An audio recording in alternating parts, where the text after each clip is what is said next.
Good evening, ladies and gentlemen, and welcome to the March 1st, 2016 meeting of the Downers Grove Village Council. Just to set the record straight, rumors of my demise are greatly exaggerated. It's nice to be back, and it's nice to be healthy. I appreciate all the good wishes that folks sent when I was unexpectedly out with a nasty case of the flu last week, or a couple weeks ago, I should say. If you haven't already done so, copies of our agenda are on either side of the room. If you'd like to pick one up and follow along with our proceedings tonight, we would encourage you to do so. There will be multiple opportunities for public comment, both with respect to items that are on our agenda tonight, as well as a segment which is under item 5 tonight, which is relegated for public comments of a general nature with respect to things that are not appearing on tonight's agenda, although sometimes we make exceptions to that rule, much to the chagrin of Commissioner Olson. It is our proud custom to begin our meetings by reciting the Pledge of Allegiance, so I would like to ask everyone to please rise and join us in reciting the pledge. I pledge allegiance to the flag of the United States of America and to the republic for which it stands, one nation, under God, indivisible, with liberty and justice for all. Thank you very much. And now I'd like to ask our exceptional village clerk, April Holden, to please call the roll. Commissioner Waldeck. Here. Commissioner White. Here. Commissioner Battimo. Here. Commissioner Jose. Here. Commissioner Olson. Here. Commissioner Barnett. Here. Mayor Tully. Here. Thank you very much. This brings us to item 3, which pertains to minutes of prior council meetings. We have one set of minutes to review and approve tonight. Those are our regular council meeting minutes from February 16th, 2016. Are there any changes, corrections, or comments to any of to that set of minutes? Mayor Tully, I move to approve the February 16, 2016 minutes as presented. I second the motion to approve the minutes. All in favor? Aye. Any opposed? Terrific. Those minutes are approved. And with that, we have a very special agenda item tonight. Well, all of our agendas are very special. Tonight we have the, what you've all been waiting 2 weeks for. It was supposed to be presented a couple weeks ago, but I was unable to do so, and trust me, you didn't want me here, is the annual report, or what's also more commonly known as the State of the Village Address.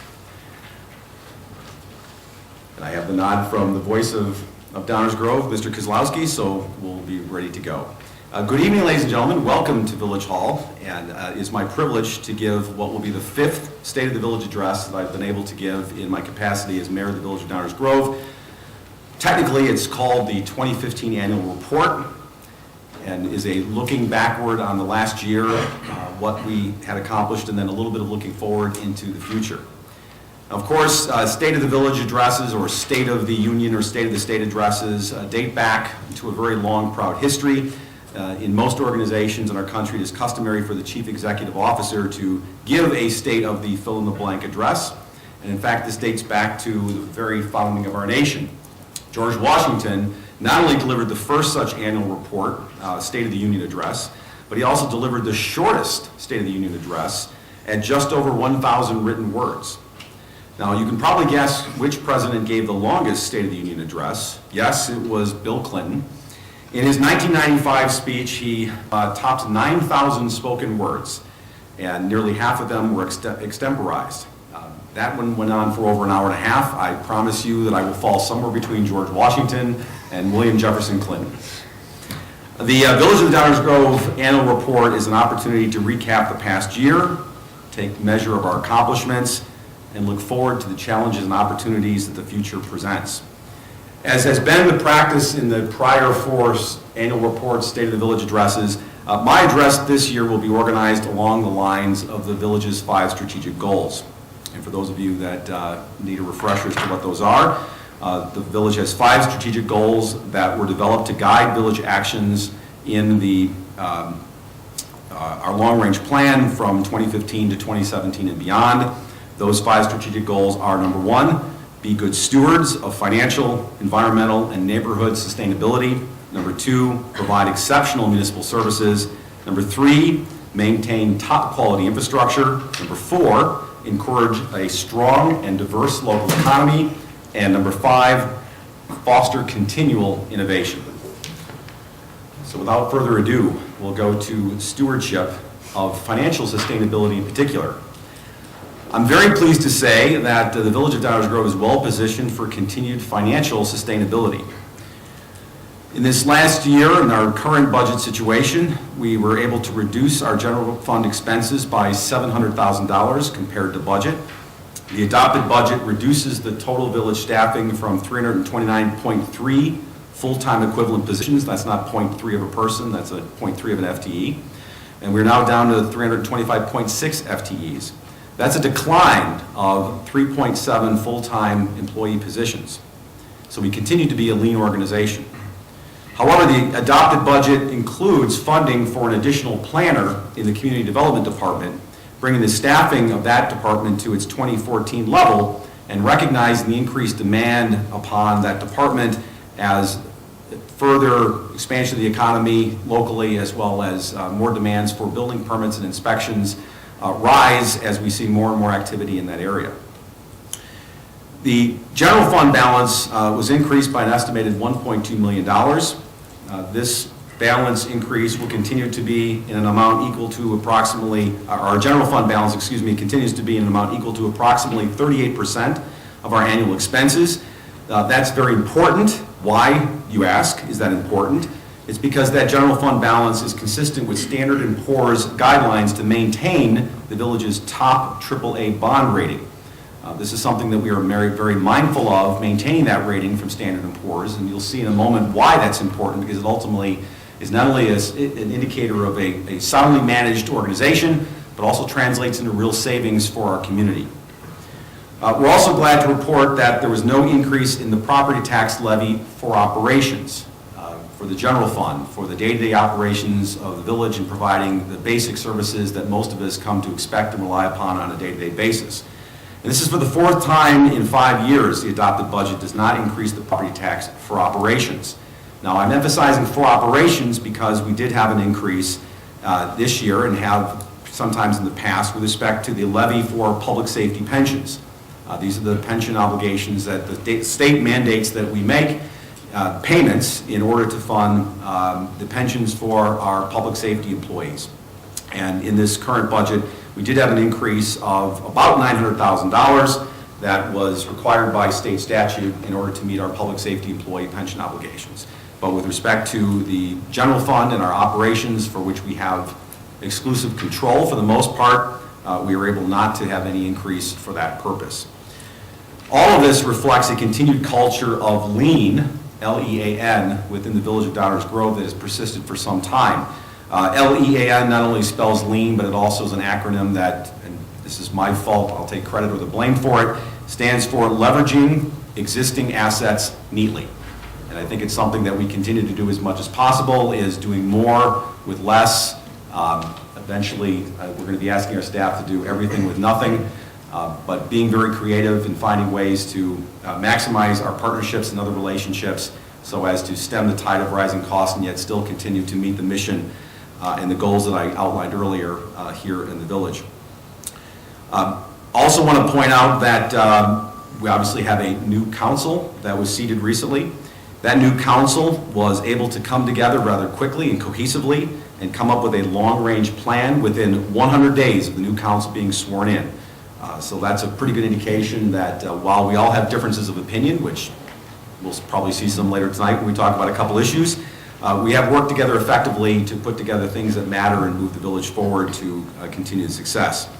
As part of that long-range plan, the consensus of the council provided effective direction on things such as holding the stormwater fee flat, stormwater utility fee flat, that is, for 2016, and also returning a contribution by the village to the Meals on Wheels program in fiscal 2015 and fiscal 2016 to meet the needs of some of our most deserving citizens in that regard in respect to the time in their life. I mentioned earlier that all this is very important for maintaining our AAA bond rating, which we did affirm our AAA bond rating once again with the rating agency Standard & Poor's. Now this is important, and I promise to tell you why, for a number of reasons, but in particular, that bond rating impacts our ability to borrow money or issue bonds, and it impacts directly the rate that we pay for those bonds.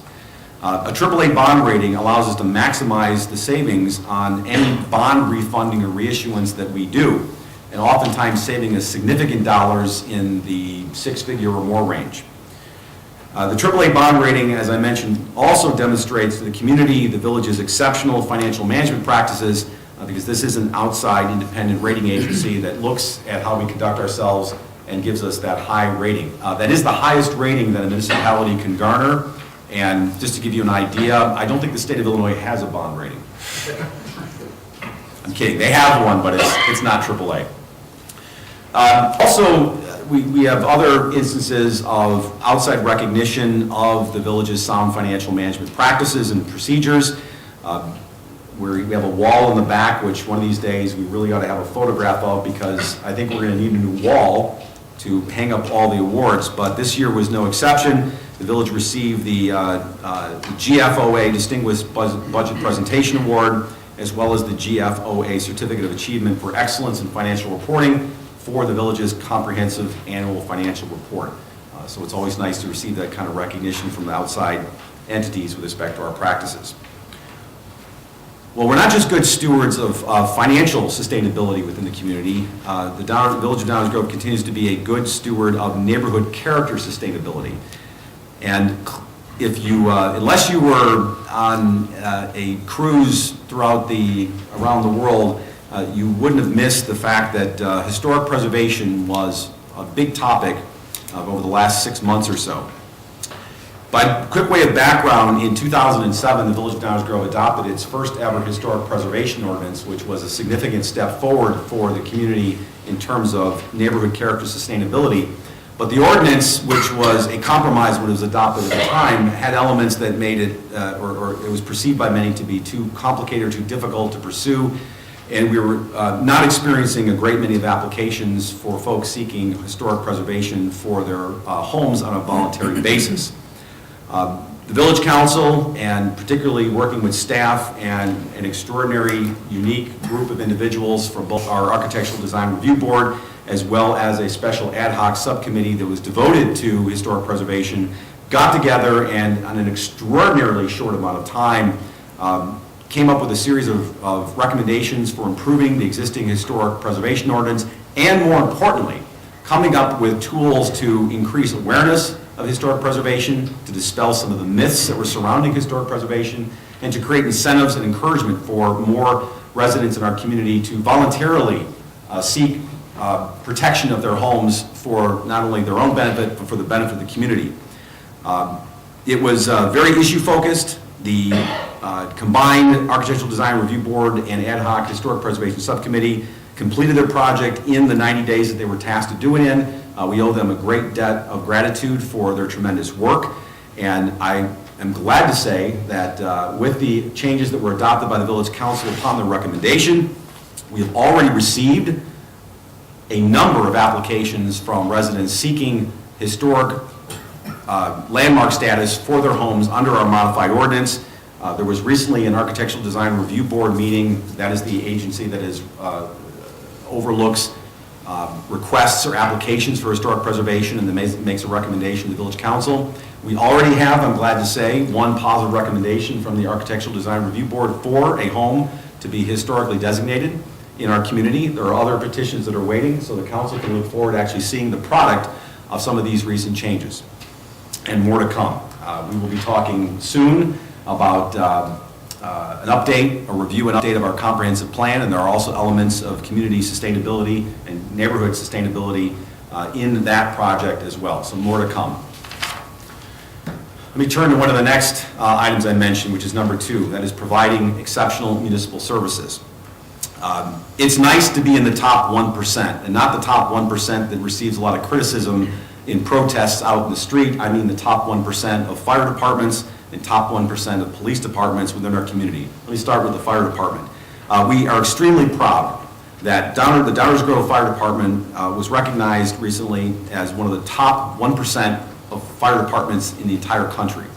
That's a tremendous accomplishment. This is very beneficial to our community because both property and business owners in our community, like ours, that has an excellent ISO rating, has an impact, a beneficial impact to them through lower fire insurance premiums. So not only is this a good thing for our department, a good thing for our community in terms of fire prevention and fire response, but also there's an immediate benefit, or a benefit through lower costs of fire insurance for homeowners. So this is an important goal to not only strive for, but also to maintain. So we are very proud of our fire department for achieving another standard of excellence. Not to be outdone, the Downers Grove Police Department also was recently recognized as being one of the top 1% of the entire nation. This is the highest level of recognition awarded by CALEA, which is the organization that is in charge of certifying police departments around the country, an independent outside organization. The professionalism of our police department personnel and the high quality of service that they provide to the community was a large part in the very successful accreditation outcome by CALEA at the very top of the list. Our financial department, as you might have guessed, also receives top marks from outside organizations. And with respect to our audit, our financial department went through another audit process with no management letter comments. And I can tell you that having been involved with the village since 2001, I remember days when every management letter, every audit came with a number of management letter comments. To have none is truly an accomplishment and once again an indication of good processes and good financial practices and a well-managed village organization. It confirms that the village's financial practices are exceptional, and as I hope it does with you, instills in all of us confidence that the community's finances are being well managed. A couple other things to note here with respect to municipal services.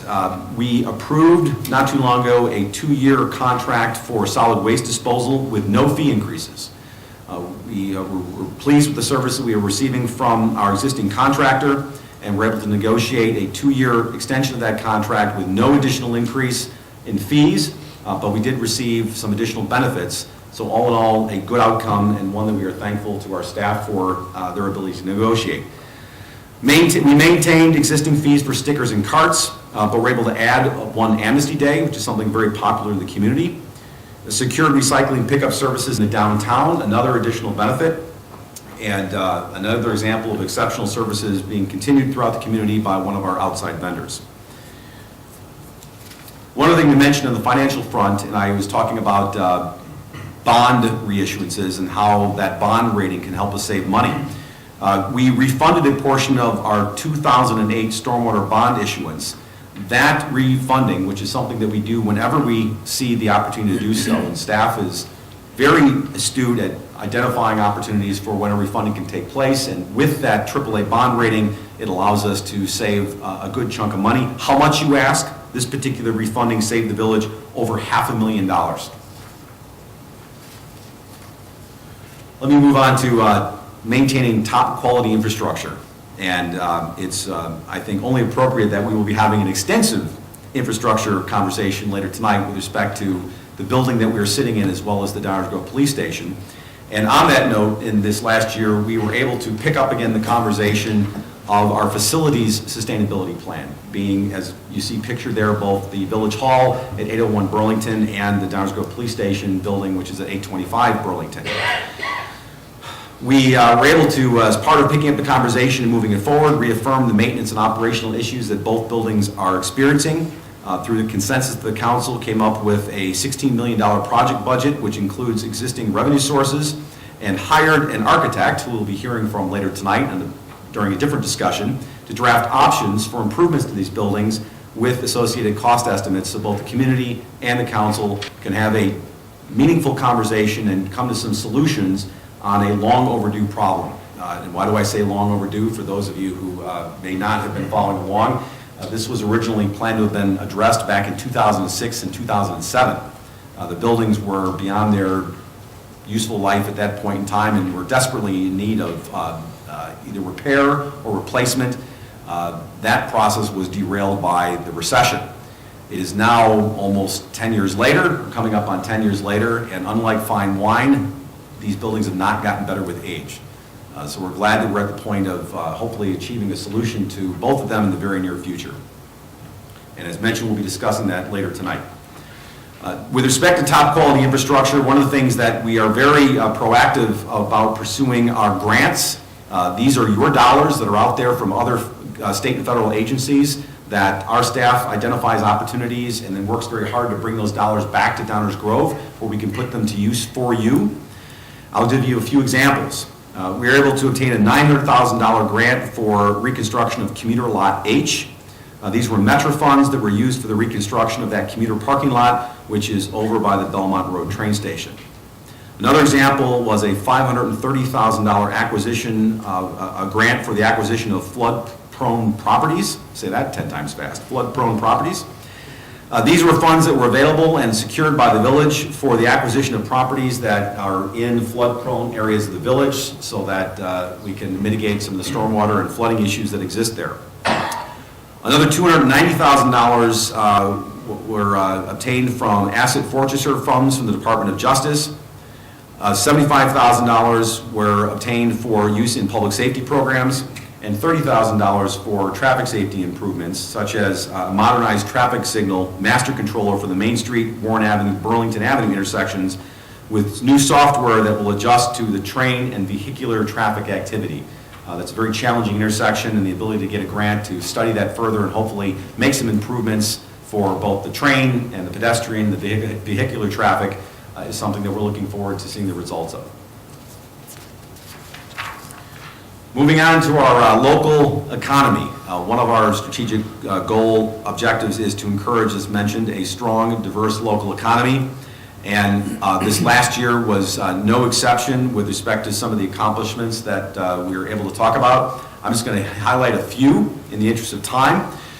In our downtown, we've seen substantial new investment in our downtown and in that local economy.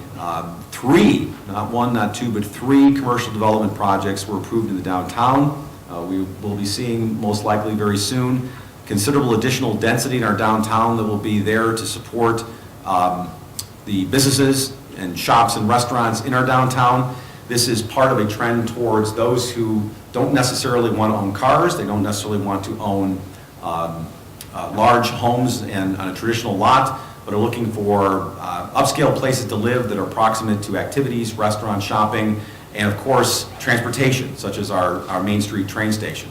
So we're seeing a lot of interest in more units of this type, and a number of projects have been approved for the downtown, and we suspect there may be more coming, as this is the trend for suburban areas that are located proximate to transportation hubs like the Metra stops that we have here in Downers Grove. Staff worked very hard in facilitating two new additions to our community, our commercial community. One was the grand opening of the Art Van Furniture Store up on the north end of town. If you haven't been to the Art Van store, it is not just an Art Van store, it is the flagship Art Van store for the state of Illinois, and is truly a handsome development, particularly when you see how they transformed that space from what it used to be. It was a space that was, I want to say, not only underutilized, but wasn't being utilized, and now is truly a terrific addition to our sales tax base in our community, and Art Van in particular has been a terrific new corporate citizen in our community. There were a number of challenges that were presented by that project, and I think that the way that our staff handled it has really gone a great deal to further our reputation for being creative and business friendly, and thus helping us to attract additional projects of this size and magnitude, which of course are very important to our sales tax base, because that allows us to help keep down our other tax sources such as the property tax. We welcome Fresh Time Grocery to Ogden Avenue in Downers Grove over Ogden Avenue in Fairview. Again, what was basically a parking lot is now a new grocery store, and one that if you haven't had a chance to visit, please do. The grocery store company not only liked Downers Grove for the site of the store, but also we are very pleased to find out that they have since relocated their headquarters to Downers Grove. Once again, showing Downers Grove to be a premier location for corporate headquarters in the United States. We also attracted Ziegler Ram ProMaster to Downers Grove, another good source of sales tax revenue, and we continue to work with the Downers Grove Economic Development Corporation and village staff to identify opportunities for further economic growth in our community, in our commercial corridors, and make sure that Downers Grove is one of the top choices when companies have options of where they want to locate. Time does not permit me to go through some of the other economic development wins that the village has recently experienced. I will point out very quickly that Alta Brewing, one of them over in the Ellsworth Industrial Park, will be having their grand opening later this week. So we continue to attract new businesses, exciting businesses to Downers Grove, which then in turn themselves become destination points for visitors to our community. course, we like it when visitors come to our community and spend money. Let me move on now to the next and last of the 5 strategic plan elements, which is our challenging our staff to continually innovate. This goes back to that concept of lean, leveraging existing assets neatly, but also beyond. It's about partnering, it's about communication, cooperation, and where it makes sense, consolidation with other public or private entities, so that we can continue to provide services to our community in the way that they have come to expect, and yet keep our costs at the same or reduce them whenever possible. So it's about enhancing services and reducing costs as much as possible. In order to do that, you can't just do the things the way they've always been done. You have to be innovative, you have to be creative. And as mentioned, partnerships and cooperating with other entities, both in the public and private sector, are key to achieving those goals. Let me give you some examples. One private sector partnership that we recently entered into was for vehicle parts inventory for the village fleet vehicles.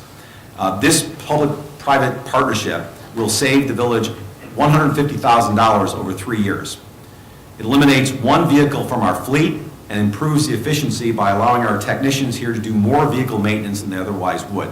This, as the slide indicates, is a partnership that we have with Napa Auto Parts. On the public sector, we have once again partnered with the Downers Grove Park District on public improvements. This was a partnership that was modeled after a very successful earlier partnership with the District 58 School District. This partnership allows the Park District to reduce their costs of paving and helps reduce the cost for both of us with respect to our shared constituents. This is another example of the village always looking out for opportunities to partner with other entities if it will allow us to, again, enhance or maintain our services at the same or lowered costs at a time when everything seems to be getting more expensive. This is something that we have to continually work at. It does not happen by accident, but only by the sharp eyes of our staff looking for opportunities where we can pursue them when it makes sense. On the educational front, the village also collaborated with our partners at Midwestern University on the north end of town to provide fire and police training. This was a tremendous exercise where Midwestern University opened up their campus to our first responders and allowed them to conduct training exercises on their campus, which is an environment that we otherwise wouldn't have available. It provided extensive training to our first responders at a low cost, enhanced our wonderful relationship with Midwestern University, and trained 500 participants, not just from Downers Grove, but from a total of 12 different departments, using 91 live burns, as you can see here on the screen. That's about as real as it gets in terms of a training environment. So we are grateful to Midwestern University for our continued partnership in that regard and allowing us to collaborate in this way. I would be remiss if I didn't note a few other recognitions that were received for some of our outstanding members of staff. Our Sergeant McMahon received the Pro Patria Award. Lieutenant Borman also received the Pro Patria Award. The village received the Illinois Department of Transportation Traffic Safety Challenge first place outcome. And I would be remiss if I didn't mention that our own village manager, Dave Fieldman, received the Intergovernmental Cooperation Award from the DuPage Mayors and Managers Conference, recognizing a local leader for commitment to the support of the conference and the region to further the goals of intergovernmental cooperation, which, as I mentioned, is more important now than ever before in terms of delivery of service and maintaining costs. So we are very proud of Dave Fieldman as being selected as the 2015 recipient for that Intergovernmental Cooperation Award. Dave also serves on the DuPage Mayors and Managers Conference Board of Directors, and we benefit from that, and as does the rest of the county, in fostering additional partnerships and relationships to improve municipal service generally. So I will wrap up by answering the question that everyone always asks about any organization in its State of the Village or State of the Union or State of the State address. And the question you will ask me is, so Mayor Tully, what is the state of Downers Grove? My answer is that the state of the Village of Downers Grove is strong, it is lean, it is resilient, and it is poised. As you've seen, we are in good shape financially, and we are well positioned and poised to take advantage of opportunities that will come down the road. We are in good shape in terms of resiliency, and that there are challenges that we will be facing, and there are many that lie ahead. These challenges include challenges from the state, and I'm glad that for now, at least in the governor's proposed budget, there is no request to reduce or lower the municipal share of the state income tax, also known as the local government distributive fund. But that is a continual storm cloud on the horizon, and we need to be poised and resilient and be prepared to address those challenges should they come our way. We are poised and resilient in the sense that we are constantly looking for ways to do more with less, primarily with partnerships, but also through efficiencies and that lean philosophy that has become part of the DNA here in the village, through identifying opportunities for consolidation and pursuing them whenever it makes sense, not consolidating for the sake of consolidation, but doing it where it will achieve our goals. We have challenges such as what we'll be talking about later tonight about how do we achieve an outcome and a solution for our facilities challenge, our police station and our village hall in a way that the council, the staff, and more importantly, the community can support, and what else the economy might throw at us. We don't know, but the village of Downers Grove, I would dare say more than most municipalities, is well positioned, is resilient, and is poised to not only face challenges, but also take advantage of opportunities. And there will be many opportunities in the years coming ahead. I would dare say that 2016 promises to be a very exciting year. I think the next few years promise to be some of the best of the village of Downers Grove yet. And I hope to see you all here, continuing to participate in our organization, both at budget meetings, at public hearings on important issues, and at future State of the Village addresses, where I'm looking forward to talking about future successes. I want to wrap up very quickly by thanking my colleagues in the Village Council, because without our collective working together and collaboration, cooperation, and communication, we couldn't achieve these successes. But none of it would be possible without our outstanding village staff. From all our different departments under the leadership of Manager Fieldman and his team, they are the ones that truly make everything that I've described in terms of success a reality. But most of all, none of this would be possible, ladies and gentlemen, without the support of the community, your engagement, your participation, your contributions to your local government, because that's what makes Downers Grove a great place to live, work, play, and thrive, is the people. And we thank you for all that you do to make everything that we do and our staff possible. So with that, I appreciate your attention, your rapt attention to tonight's State of the Village address. I look forward to speaking with you again next year. And of course, during public comments or at any other point in time, coffee with the council, we and all of us are available for questions and comments of anything that might be on your mind. So thank you very much, and at least with respect to this address, good night.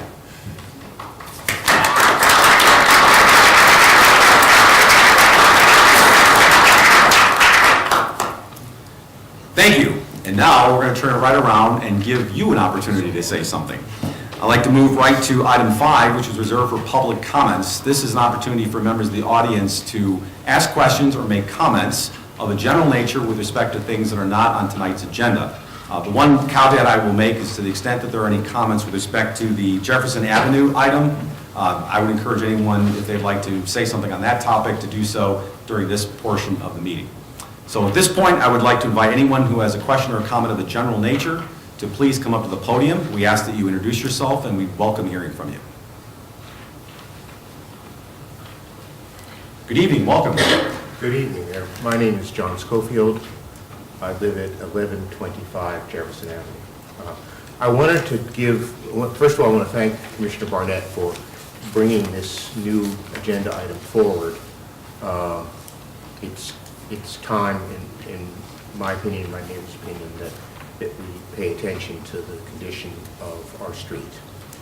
We're talking specifically about the 1100 block of Jefferson Avenue, which was built 40-some years ago. The infrastructure is about 40 years old.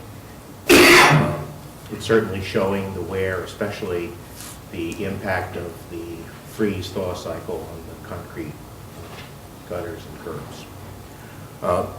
So it's about 40 years old. I've lived in my house on Jefferson Avenue for 22 years. And in those 22 years, I cannot recollect anything but minor maintenance. I think at one point they did the painting coat thing where they put a preservative coat over the street. And then more recently, when we've lodged incident reports, they have come and patched as best they could. But we are overdue for maintenance or replacement of that infrastructure. And as I sent you a note on Sunday, there really are 4 things that we need attention to. The most important is, and I think I speak unanimously for my neighbors, the most important is the stormwater intake culvert in front of 1133 Jefferson, which has been sinking over the years and now presents a bump hazard to the people who live there going in and out of their driveway. Second is the curb and gutter system, which is broken in many places. In some sense, that's a stormwater facility, but it is also an appearance issue. Third is the pavement itself, which has been in need of replacement for some time. And finally, some years ago, the village agreed to put down a ribbon of gravel on the north side of the right-of-way once the village had taken ownership of that right-of-way. And that is now very much a muddy mess that needs additional gravel as a temporary measure at least. So I've lived there 22 years. In that time, we've seen very little maintenance. In the meantime, we've gone through 3 cycles where developers have come to the village and have proposed construction which would entail replacement of the street and lots of other facilities, including a water main. In 2006 and in 2009 and 2014, the village signed subdivision improvement agreements with those developers with fixed time deadlines for finishing the infrastructure. Now we're in the middle of the third period of the third subdivision improvement agreement, and it remains to be seen whether the developer can begin in time to finish this project in time. The project specified by the developer is 103 days. There's a deadline that would say that the construction needs to be begun by about July 7th. So we're eager to see the village put in place a contingency plan so that we don't lose our place in line year after year after year for the proper maintenance and reconstruction of this street. And yes, we can all hope that the village will get it all for free from a developer. We do too. But at some point, it's time to choose your favorite metaphor. Fish or get off, or fish or cut bait. Thank you for using that one. And it's tempting. And to get this work done in some way or another. Now, there are a lot of opportunities. One could build the whole street, including the water main. One could refurbish just the south half of the street.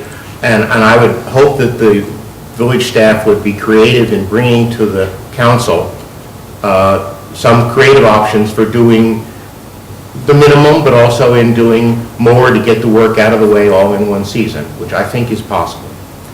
And finally, I'd like to suggest that there are 6 of us, 6 households who live on this block, and I think it might be appropriate for the village staff to consult with those 6 families about the alternatives, as well as obviously be negotiating with the builder and bringing information to the council. So we would be ready to do that, to provide our feedback and provide our ideas as a way of moving this project forward. As I said, in a contingency fashion, so that if the developer does not begin his work by July 7th, that the village would have a plan to do work on the street this construction season. So thank you very much. Thank you, Mr. Schofield. And clearly, I think all of us, and this is an issue that has spanned multiple councils, empathize with the fact that the work is long overdue and no question about it needs to be done. I don't think anyone expected back in 2006 that we would be still talking about this in 2016. There were clearly things that derailed the process. And the reason for the delay, or at least the competing interest, is that if you do the work and then subdivision comes in, you can disrupt the neighborhood again, tear up what you just built. Obviously, nobody wants to do that. I know that's not your preference either, but at some point in time, you're right. We need to explore at least the possibility of other options. So it's a fair question. And look forward to the discussion later tonight. Thank you. Good evening, welcome. How you doing? I'm Mark Cronin, 1117 Jefferson. One of the 6 that John spoke of. I've been there for 28 years. Nothing's been done. The road's in bad shape. But I understand with the development, you have to kind of wait and see what's going to happen. I can't see doing this thing and then tearing it up again. I understand that.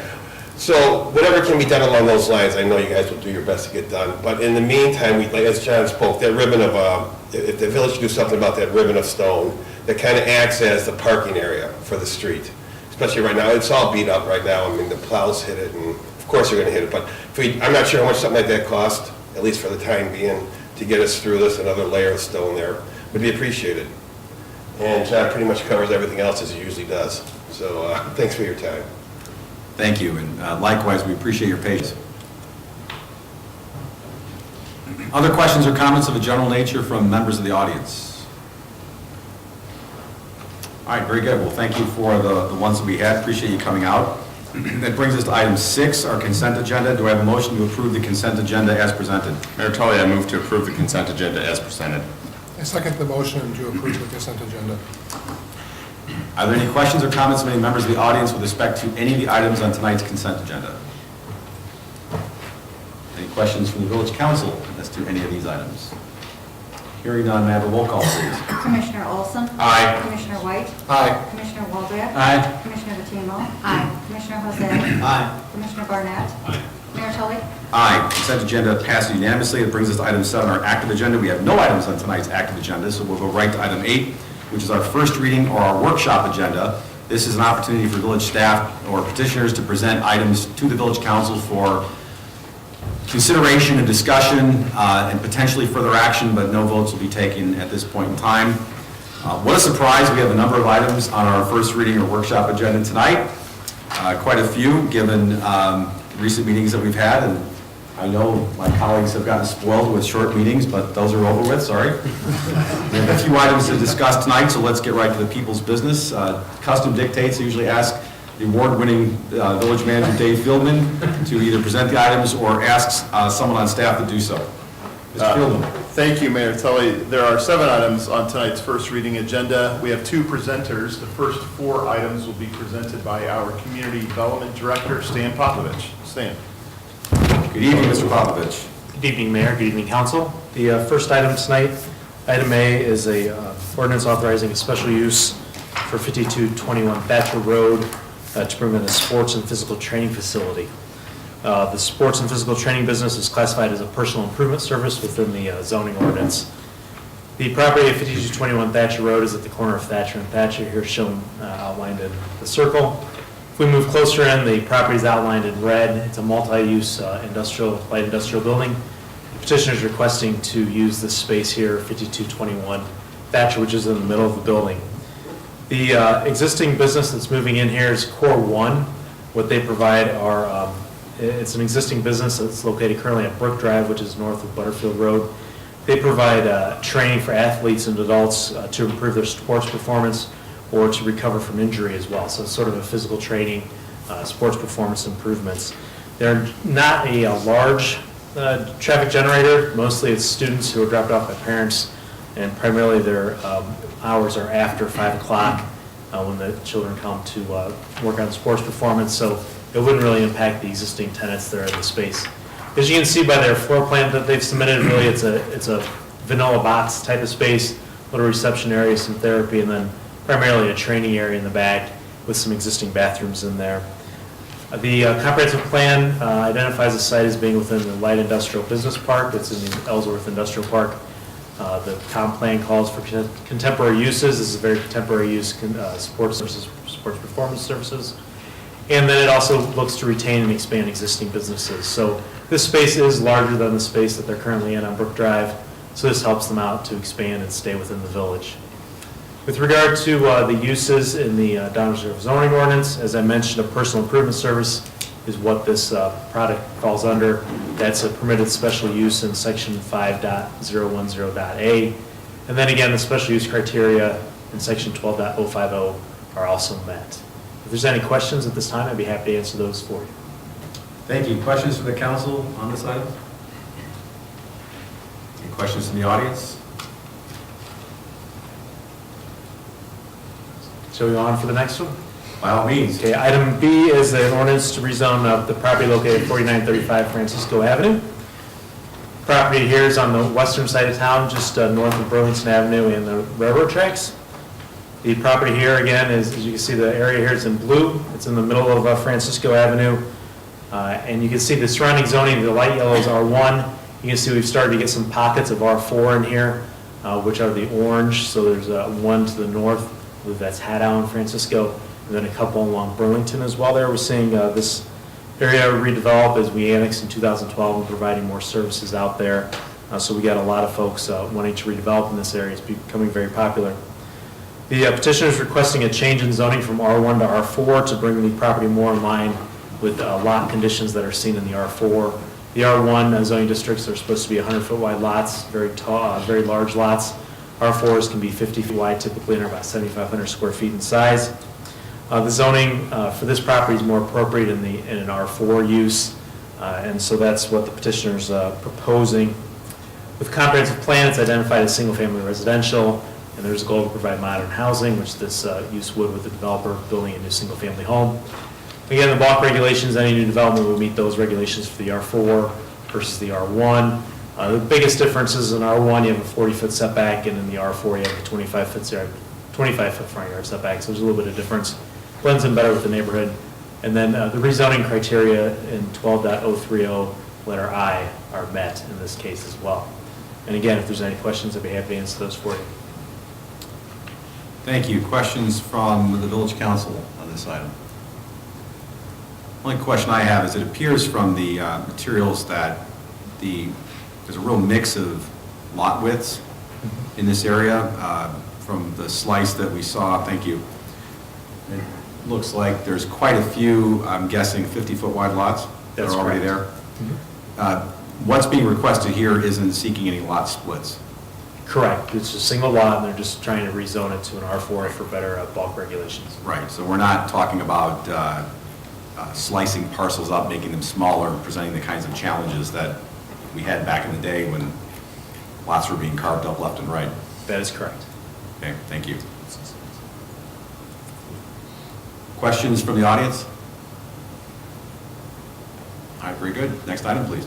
Thank you, Mayor. The next item is 4825 Cross Street, which is a similar petition for a rezoning. Property is a little bit north of where we were before, right there on Cross Street. It is right across from the Belmont Prairie. Property here is outlined again in blue. In this case, per your earlier question, there are two lots here that are two existing platted lots whenever this subdivision was platted. There's currently a single-family home and an accessory structure on the property. The petitioner is again requesting a rezoning from R1 to R4 so that he can build two houses on these lots, as there are two lots of record. The petitioner would be able to do this by right under the R1 zoning because we do have two platted lots of record. The only thing that would change would be the setbacks on those homes, but lot coverage and height would all be the same. So the petitioner is just requesting a rezoning to R4, again, to bring the dimensions and the bulk regulations more in line with the surrounding neighborhood there as well. The same thing applies with the comprehensive plan, single-family residential, provide modern housing is the goal comprehensive plan, which we think this will meet. And again, any development would have to meet the bulk regulations, and then the rezoning approval criteria are also met in this case as well. Again, Mayor and Council, if there's any questions, I'd be happy to answer those for you at this time. Thank you. Questions from the council? Once again, we have a situation here where even though the R1 minimum lot width was 100 feet, they're already smaller than that to begin with in existence. That is correct. Well, at that point, the R1 was the default on annexation, is that correct? That is correct. So when we annexed in Right. 2012, everything is defaulted to R1. And no one chose R1, it just happened by default? Okay. Right, That's correct. right. A few properties that we did have annexed came in voluntarily. A lot of those did rezone to R4 when they came in through a voluntary annexation program. So for whatever reason, these didn't, so they've just been R1, even though they're already smaller than what R1 would require. Correct.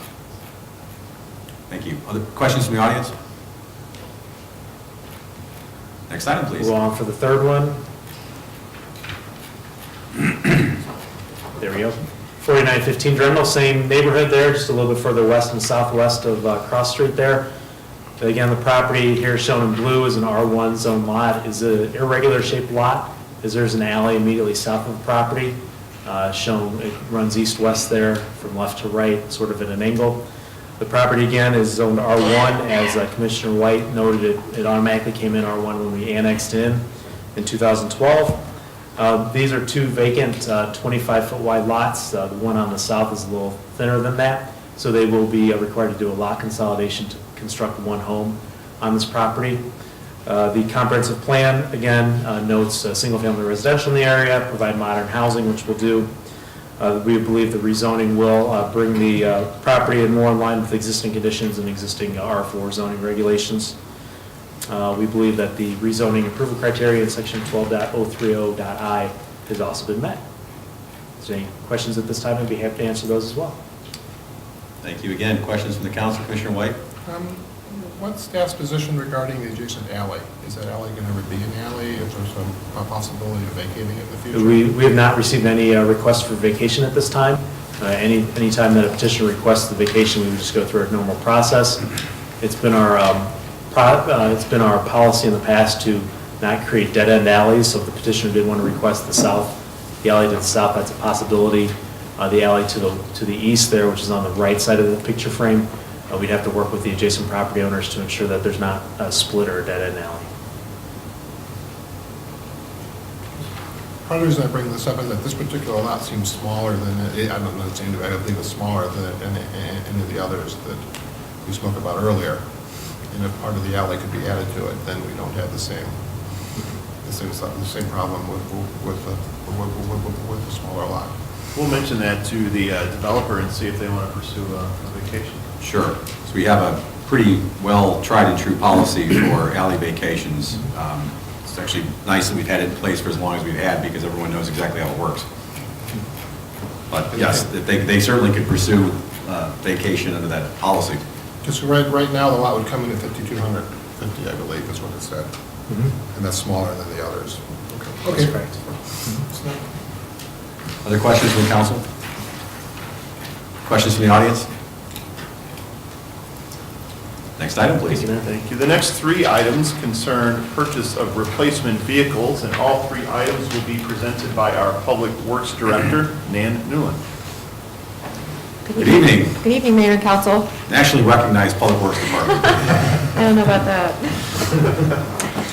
The first item is an authorization to join cooperative purchasing with the Houston-Galveston Area Council. And this item is related to the following item, which is the purchase of a fire department pumper vehicle. A resolution has been prepared to authorize execution of an interlocal contract for cooperative purchasing with the Houston-Galveston Area Council. If approved, this will become one of many purchasing partnerships the village is involved with, which have several benefits, including an economy of scale in purchasing. It helps us realize best practices from vehicles that have been sourced from other communities, as well as it reduces staff time. We're not involved in writing detailed specifications or contracts. We're able to take advantage of contracts that have already been prepared. Staff identified this opportunity for the purchase of this pumper through the Houston-Galveston Area Council, which is a regional council of government, much like our DuPage Council of Government that we're involved in. There's no cost to join this cooperative. And dozens of Illinois communities, including some of our neighbors, are currently members of this cooperative. This cooperative specializes in purchases like this, which are high-ticket capital items and services. And they are all purchased through a competitive process, so it is fully in compliance with our village's purchasing policy. So that's our recommendation to join this cooperative. I can stop here if you have any questions, or I can move on to the next item if you care. Thanks. I'll just take advantage of the pause to say I'm a huge fan of these joint purchasing cooperatives, and I really appreciate that we're always on the lookout for them, whether it's road salt or it's vehicles or whatever it might be. And it doesn't necessarily have to be in DuPage or even Illinois. We look far and wide for opportunities to join these cooperatives, which will allow us to obtain either equipment or supplies at a lower rate. I know particularly with the rock salt purchase a few years ago, if we hadn't have been forward-thinking and gotten involved in that county program, we would have been some of the communities who I heard their mayors complain and whine quite a bit because they were left high and dry without road salt, or had to buy it at exceptionally high prices because of a very demanding winter, they ran out of it. But because of our forward thinking, getting involved with that road salt purchase, we were okay and had purchased enough salt and were able to get the salt at a more reasonable price. This is another example of if we have to go all the way to Galveston, Texas, and I don't know who's driving that truck back, is what I wonder. If we have to go all the way to Galveston, Texas in order to save a significant amount of money on a piece of needed equipment, then I'm all for it. So I appreciate you looking far and wide for these opportunities. Other questions from the council? Questions from the audience? Next item. Next, please. A resolution has been prepared to authorize execution of an agreement for the purchase of a replacement fire engine from Ferrara Fire Apparatus of Holden, Louisiana, so I think they're going to drive it up for us in this case, in the amount not to exceed $651,648. The fiscal year 16 equipment replacement fund includes $700,000, so we are under budget for this purchase. In addition to replacing this fire apparatus, we're also eliminating an existing piece of equipment from the fleet, so we're replacing this fire engine and deleting one piece of equipment, which is an innovation on our fire team's side. Staff is requesting authorization to purchase this engine. It will replace a 2005 engine, which will be put into reserve, and we will not be replacing a 2002 Pierce Heavy Rescue Squad. The fire department found a way to put the large equipment that they need in the case of a heavy rescue, put it onto this vehicle through the specifying of this vehicle, and they will be eliminating that large piece of equipment from our fleet, which saves us a considerable amount of money. It will, as I said, it will function as a fire engine as well as carry the rescue tools and equipment. Staff evaluated several fire apparatus to determine the piece of equipment that best fit our needs. The fire department did an exceptional job of meeting with all of their staff, getting input from all the firefighters, as well as the fleet mechanics who have to maintain these pieces of equipment and keep them running. And I think we've come up with the best piece of equipment for our needs in this case. This will be purchased through the AEC Fire and Safety, who is the Illinois representative for Ferrara Fire Apparatus, and staff recommends purchase of this piece of equipment. I'd be happy to answer any questions you have. Thank you. I'm just going to jump in and say thank you, particularly to Chief Jackson and his team for coming up with this solution. I've been around the block long enough to remember the days when special equipment required special vehicles for things like the Jaws of Life, if I'm thinking of an example. I'm getting a head nod from the chief, that's one example. The heavy rescue equipment is specialized equipment that back in the day needed specialized vehicles in order to just get it around from one place to another. So the fact we were able to figure out a way to get it on fewer or less expensive vehicles, that's greatly appreciated. Thank you. Other questions from members of the council? Questions from the audience? Next item. Our last item is a motion is requested to authorize the purchase of 7 replacement vehicles in the amount of $244,984, which includes 2 Ford Transit 150s from Landmark Ford in the amount of $59,034, and 5 2016 Ford Police Interceptor Utilities from Morrow Brothers Ford, Inc. in the amount of $185,950. There is $294,000 in the equipment replacement fund for these 7 replacement vehicles, and we are just under $50,000 below budget for these purchases. All of these purchases are being made through another one of our purchasing partnerships, which is through the State of Illinois Department of Central Management. Just a little bit of background on these vehicles. 2 of them are vans, full-size vans in the water division. They're used by our water production specialists as well as our meter specialists. They do a lot of service calls throughout the village. We were able to specify engines for these that will have about a 38% fuel savings, so that saves us quite a bit of cost in our fuel purchasing over the life of these vehicles.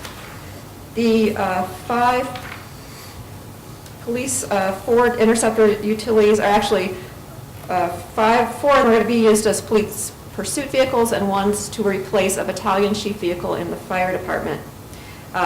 You might remember late in 2015 we purchased one of these Ford Interceptors in lieu of the Chevy Tahoes. And what we're finding is the cost of the Chevy Tahoes is increasing significantly. And this Ford Interceptor is a vehicle that staff has been very impressed with, the development of this through Ford. It is being sold as a specialty piece of equipment for this type of use, which means that it comes set up already with the prisoner cage, this is in the back, the gun racks, the lights. We have to do much less work on our staff's part, which means less cost and less time for the village, as well as less downtime. When these village vehicles come in, they spend less time waiting to get set up for action. So with just some added cameras and radar and some computer consoles, things like that, they'll come in and get set up and be quickly ready for service. So we think these are great vehicles for this use, and staff recommends these for replacements. And again, I'd be happy to answer any questions you have. Thank you. Questions from the council? Any questions from the audience? Thank you very much. And that ends our first reading tonight, Mayor. Thank you. Thank you. That brings us to item 9, which is the mayor's report. I have 2 items on tonight's mayor's report. The first one is on the agenda, is a resolution appointing a new person to our plan commission. And as is customary, I will ask our village clerk to read the resolution, please. A resolution appointing Zelina Johnson to the Plan Commission. Whereas Mayor Tully has appointed Zelina Johnson to the Plan Commission, now therefore be it resolved that the Village Council of the Village of Downers Grove does hereby confirm the appointment of Zelina Johnson to the Plan Commission to a 3-year term expiring August 31, 2019. Mayor Tully, I move to adopt a resolution appointing Zelina Johnson to the Plan Commission as presented. I second that motion. Thank you for the motion and the second. I want to thank Ms. Johnson, who was unable to be here tonight, for agreeing to serve.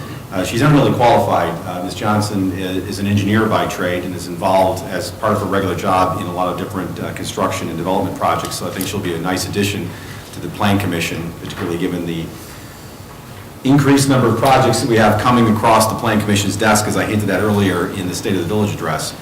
So we're very pleased that she was willing to volunteer and serve her community in this capacity, and we look forward to her service on the Plan Commission. With that, I will ask for a roll call, please. Commissioner Olson? Aye. Commissioner White? Aye. Commissioner Waldron? Aye. Commissioner Vattimo? Aye. Commissioner Jose? Aye. Commissioner Barnett? Aye. Mayor Tully? Aye. Resolution is adopted unanimously, and I know she can't wait to be contacted about next steps. Second item I want to touch upon real fast, well, maybe not so fast, as part of my report, does pertain to stormwater. No, not the stormwater utility. We'll get to that soon. But stormwater management. As my colleagues know, and as many in the audience know, I serve as the District 3 municipal representative to the DuPage County Stormwater Management Committee. In fact, in a colossal lapse of judgment on my part, just got reappointed to that position for another, I didn't even ask how long the term was, but I want to update everyone on some of the things that are going on there. First, you'll recall from some of my prior reports that DuPage County has been undertaking for some time now a stormwater management assessment program. This is not unlike what the Village of Downers Grove did 6, 7, 8, 9 years ago with respect to identifying what the stormwater needs were within our community, prioritizing them, and then figuring out, well, what are we going to do over what period of time, and more importantly, how are we going to pay for it. DuPage County is still in this process, but on a county-wide level, and went through a process of surveying all the municipalities within DuPage County, the DuPage County Forest Preserve, and other stakeholders, and came up with a long list of what people would like. I kind of call it the wish list. It was, well, what would you like to have in terms of stormwater management? And broadly speaking, those or what I would like to have, the wants, it's probably a better way to call it, fall into roughly 4 categories. Dealing with watershed management, water quality issues, regulatory services, and floodplain mapping, and most importantly, operations and maintenance, so 5 different categories. And within each of those categories, DuPage County stormwater staff came up with what I call the Goldilocks approach, trying to conceptually organize those different areas into a level 1, level 2, or level 3 of service. Level 1 being less than what is currently being done at the county level. Level 2 being what's being done plus a little bit more, and then level 3 being a higher level of service. As you can imagine, there are different price tags that come along with those. And the Stormwater Management Committee is being asked at this point in time to weigh in and provide some insight and guidance to staff in terms of what projects might be done when. I'm sorry, not what projects might be done when. I take that back. What level of service within those 5 different categories of watershed management, water quality, regulatory services, floodplain mapping, and flood operations and maintenance, which is the capital stuff, what level they might want to recommend to the DuPage County Board to then go forward with, and then ultimately staff at the county level would have to come up with some proposal for how to pay for it and in what manner. I will report that the good news is that rather than being asked to choose a level, there was a discussion that took place at this morning's meeting whereby it was very clear that, number one, this is a process that is going to take some time. It is not something that's going to be decided in 15 minutes at a 7:30 a.m. Committee meeting, but we're probably going to schedule a special workshop so that a good amount of time can be spent talking about these issues. The other thing that became clear is that there's no need to necessarily choose level 1, level 2, or level 3, but there can be a mix of hybrids. You can take level 1 here, level 3 over there. I mean, for example, there is the thinking that with respect to, and I don't know where they might have heard this before, but with respect to maintaining existing facilities and making sure that what we already have works and performs as designed, that might be a priority. I don't know where that came from, but that was expressed at this morning's meeting. And then maybe that would be the first focus, and then see what dollars you have after that for some of these other programs that are maybe more wants than needs. But the good news is that according to Chairman Zay, this is not something that is going to be decided anytime soon. This will be the topic of discussions for some months. And then whatever is ultimately recommended out before they even get to the financial part of it in terms of how to pay for it, there will be opportunities for public comment and input throughout all stakeholders in DuPage County. So to the extent there was some concern that some level was going to be adopted and whisked off to a funding mechanism, that does not appear to be the case. I'm thankful for what I think is going to be robust conversation at the committee level, and maybe a mix and match of prioritization with respect to the different things that can be done within those 5 categories. By the way, operations and maintenance, that's the let's make sure what we already have works and works the way as it's designed before going on to some other things that might be more wants than needs. So I was encouraged by that. So I just wanted to share that with my colleagues, and certainly more to come. If anyone wants to see the current spreadsheet with the 5 categories and the levels of service, you can see pretty quickly that there's some you would gravitate towards, others maybe you would say are less important. I'd be happy to share that with everyone, although it is on the DuPage County Stormwater Committee website. Next, on stormwater, floodplain mapping is an ongoing project that's going on. I've reported on that periodically. Not much to report right now other than it continues. But for those who have always thought, well, gee, I'm not in a floodplain, but you know what? I have flooding. What about me? This might be a bit of good news, potentially. FEMA, the Federal Emergency Management Agency, has been asked to conduct a national study of urban flooding. There's a new term. This congressional directive is included in an appropriation bill that was signed by President Obama, and it specifically requires FEMA to evaluate the latest available research, laws, regulations, policies, best practices, and procedures and institutional knowledge regarding urban flooding. What is urban flooding, you ask? Urban flooding is defined as the inundation of land or property in the built environment when stormwater management systems like storm sewers fail. This directive is to get a better idea as to what flooding occurs outside of floodplains. Because apparently, according to a prior study on the heels of the State of Illinois' Urban Flooding Awareness Act, which found that 92% of the State of Illinois' flooding occurs outside of mapped floodplains.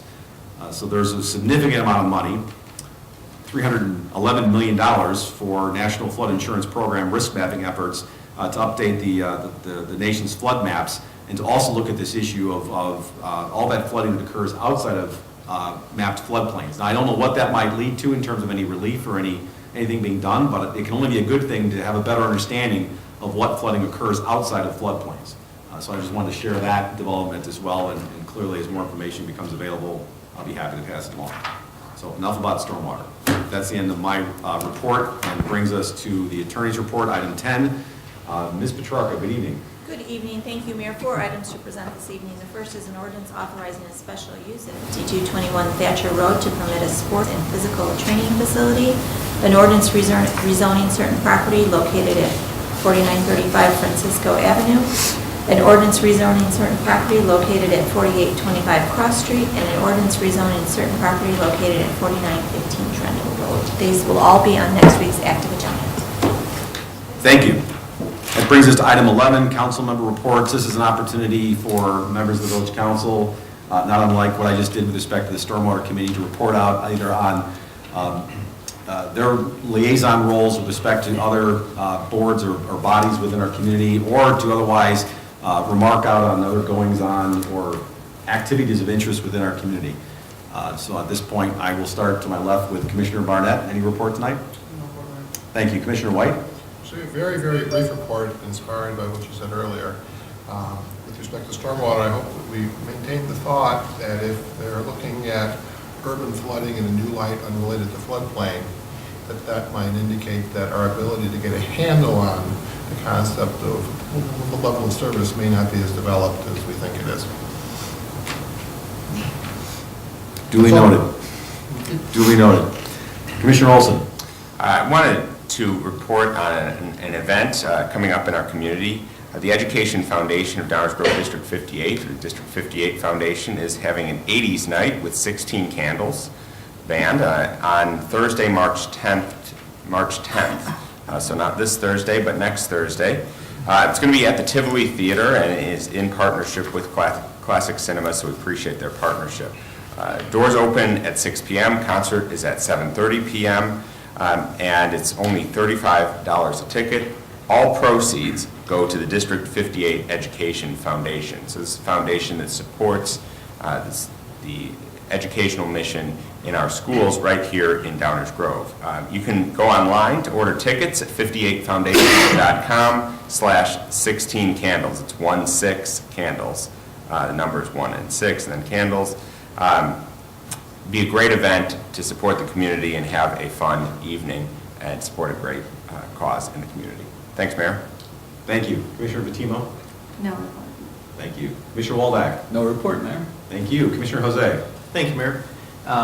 Wanted to let the community know about a great little fundraiser that's going on in Downers Grove right now. The students at True Balance Karate here in Downers Grove up on Ogden Avenue are performing the Fast Kicks for Flint fundraiser. I think if you've been watching the news at all, you're familiar with the problems with lead-contaminated water in Flint. And I know that water contamination can speak to a lot of people around here, given some of the groundwater problems that occurred in unincorporated areas close by. And it's particularly impactful to me because I grew up in mid-Michigan, not all that far from Flint. And the kids at True Balance Karate and the students there, some of them are adults, I shouldn't say just kids, have performed 122,306 kicks during 3 days of classes. They were February 13th, 15th, and 16th. And I had an opportunity to go and speak to one of the classes real briefly. And they're doing a great job raising funds, and I hope folks will take advantage of it. They are using the funds to purchase filters from Zero Water, whose CEO actually lives here in Downers Grove. And Zero Water has pledged to match all of the donations that are made. They're taking the donations up until April 16th, and for more information, you can visit truebalancekarate.com or call 630-663-2000. And I'd just like to give my personal thanks to the folks at True Balance Karate, all of their students, and everybody who takes the time to donate. Thanks, Mayor. Thank you, Commissioner. I don't have anything to add at this point in time to the report I gave earlier. We will move to item 12, which pertains to council member new business items. We have one new business item tonight pertaining to Jefferson Avenue resurfacing. And as is customary, the council member who requested the new business item be placed on the agenda is given an opportunity to introduce it. So with that, I will turn to Commissioner Barnett and ask if you would like to introduce this item. Thank you, Mayor. We've heard a little bit about it tonight. A couple residents, certainly it's been a subject for us. The memo Dave circulated that when it originally came out, but it's been a subject we've batted around a bit. I think what we need to do, what I'm suggesting we should consider doing, is deciding that we owe these residents some surety and some planning on our part. I understand and certainly understand and appreciate the desire to have this work paid for by the developer. But as was alluded to by residents, and certainly we all know we're in more than a decade now of thinking that might happen. I understand and I think that we are nearing a point in time where the current agreement has either to get moving or expired. What I'd like us to do is I'd like us to commit to those residents that one of two things is going to happen. We're going to see actual progress, actual site work progress that says this development is going forward, and therefore it's approved to wait on the street and get it paid for by the developer by a date, or we're going to build a street. Now, just something that was in the green sheet as well. What I was looking for was not a paving or a resurface. I'm looking for a reconstruction. My opinion right now is that we should build this street completely. That said, I certainly understand and appreciate that market needs to know. There's concerns about doing that and having it modified to construction. So if we really thought construction was going forward, there was some sort of intermittent thing we could do, whether it's the gravel on the north side or it's a particular inlet structure that we could handle, and if we not a lot of money, we probably should do that. But I think we need to save these residents, and at some time, maybe it's the end of 2016, maybe it's the end of 2017, at some point in time, they're going to have a real street that's complete and current with the standards that we consider streets in downtown. It's been too long that we've kind of kicked it down, hoping somebody else will pick it up. So this isn't, while it says, let's direct staff to do a plan to reconstruct it right now. What it really means is let's a group get together and provide some timetable surety to the residents of Jefferson Street. That's really the goal. I don't want to just kind of sort of have it hanging out there any longer. I think that's just been way too long. So that's it, Mayor. It's a little open-ended, I suppose, but I feel like we talked about it in little bits and pieces at long-range planning meetings, at budget meetings, as it relates to developer agreements, on and off for certainly the entire time I've been up here. And I think it's time to do something more than we're doing right now. Thank you, Commissioner. I'll jump in, because if this was 10 years ago, I think it would be an easy conversation. And I think even the residents would say, well, don't do all this work, disrupt us, and then 6 months later, have it all torn up and disrupt us again. I think the rest of the community would probably give us a little grief for having spent a bunch of money on a street and then it gets all torn up again, particularly if there's an opportunity to recapture that cost from a developer. At some point in time, time passes and there's a shift in the balance, so I'm empathetic to the idea it's now 10 years later, and at one point in time, fish or cut bait, I think was the metaphor that was used. I sympathize with that to some degree, and if the direction is to, given the discussion that just took place in the comments, what staff might creatively propose be a balanced solution. So I appreciate, Commissioner, that a full reconstruction is not the only option, but something that would be mindful of the fact that it's now 10 years later and we still don't have some certainty. Within reason, what certainty might be provided, and is there some reasonable investment that could be guaranteed that would do something that would provide some relief to the neighborhood, and yet be mindful of the fact that we also have these competing interests. I'm reminded of the concentric circles, when the community is the big circle, the neighborhood's the small circle, and the easiest decisions are the ones when they're both in alignment. And to the extent that we can keep that alignment and achieve that balance in some way, that would be ideal. What you don't want is where the larger circle is at odds with the smaller circle or vice versa. That becomes a much more difficult decision because we have to represent the best interest of the entire community.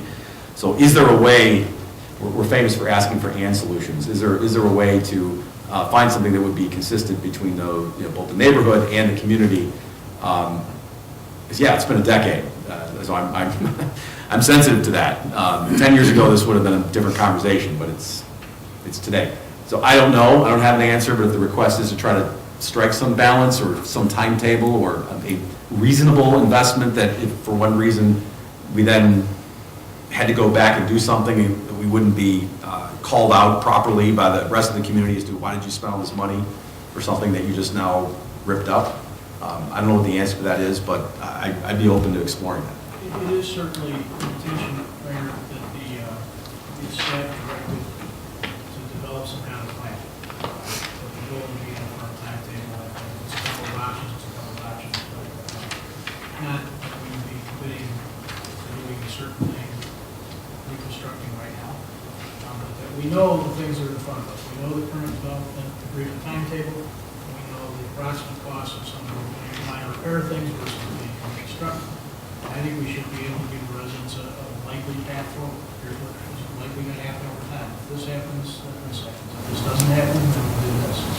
I just think limbo is really kind of starting to become inappropriate. And on that note, and then I'll recognize Commissioner Olson.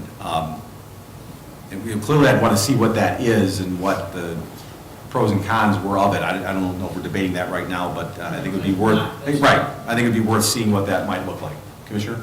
Well, Mayor, I just note that we don't have a motion, so I'll just go ahead and make the motion. Move to direct staff to prepare plans for the resurfacing of Jefferson Avenue adjacent to the Nelson Meadows site, including cost estimates and project trade-off possibilities to reduce the budget prior to the deadline for the 2016 construction season bidding. Consistent with tonight's conversation.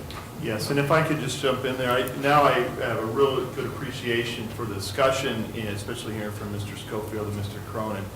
So we will know by midsummer if this developer will be proceeding according to the terms of the agreement.